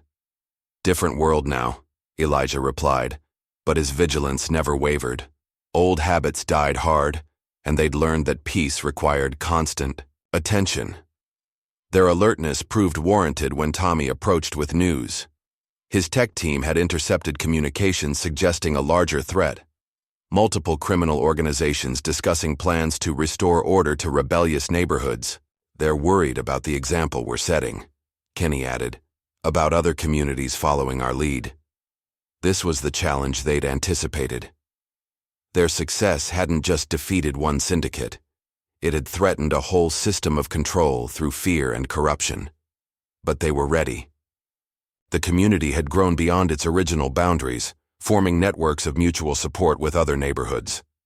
What had started as one community's stand against violence had become a movement. Let them worry, Mrs. Carter said when they shared the intelligence. We're stronger than they know. She was right. Their strength wasn't in weapons or tactics, but in the bonds they'd built, in the unity they'd created, in the hope they'd inspired. As the dinner wound down, the twins conducted their nightly patrol. The streets felt different now, not just safer but more alive. Neighbors chatted on porches, children played in yards. The fear that had once ruled these streets had been replaced by something stronger. They passed the community center, where Tommy's tech team was training a group from another neighborhood in their security protocols. At the barbershop, Mr. Langston was mentoring young entrepreneurs. The recreation center echoed with the sound of Kenny's basketball league. Think we'll ever retire? Ezekiel asked, echoing their old dream of a quiet life. Maybe this is retirement, Elijah replied. Just not the kind we expected. Their role had evolved from defenders to teachers, showing others how to build the same strength in their own communities.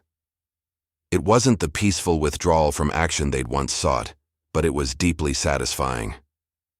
A message from their surveillance network interrupted their reflection. Suspicious activity at the neighborhood's edge needed investigation. Without hesitation, they moved to respond, their military training seamlessly integrated with their community purpose. But they weren't alone. Community volunteers were already in position, coordinating responses, gathering intelligence, maintaining their collective security. The twins' leadership was still valued, but no longer essential for the community's defense. This was perhaps their greatest achievement, not just protecting their neighbors, but empowering them to protect themselves. As midnight approached, they completed their patrol at the memorial garden.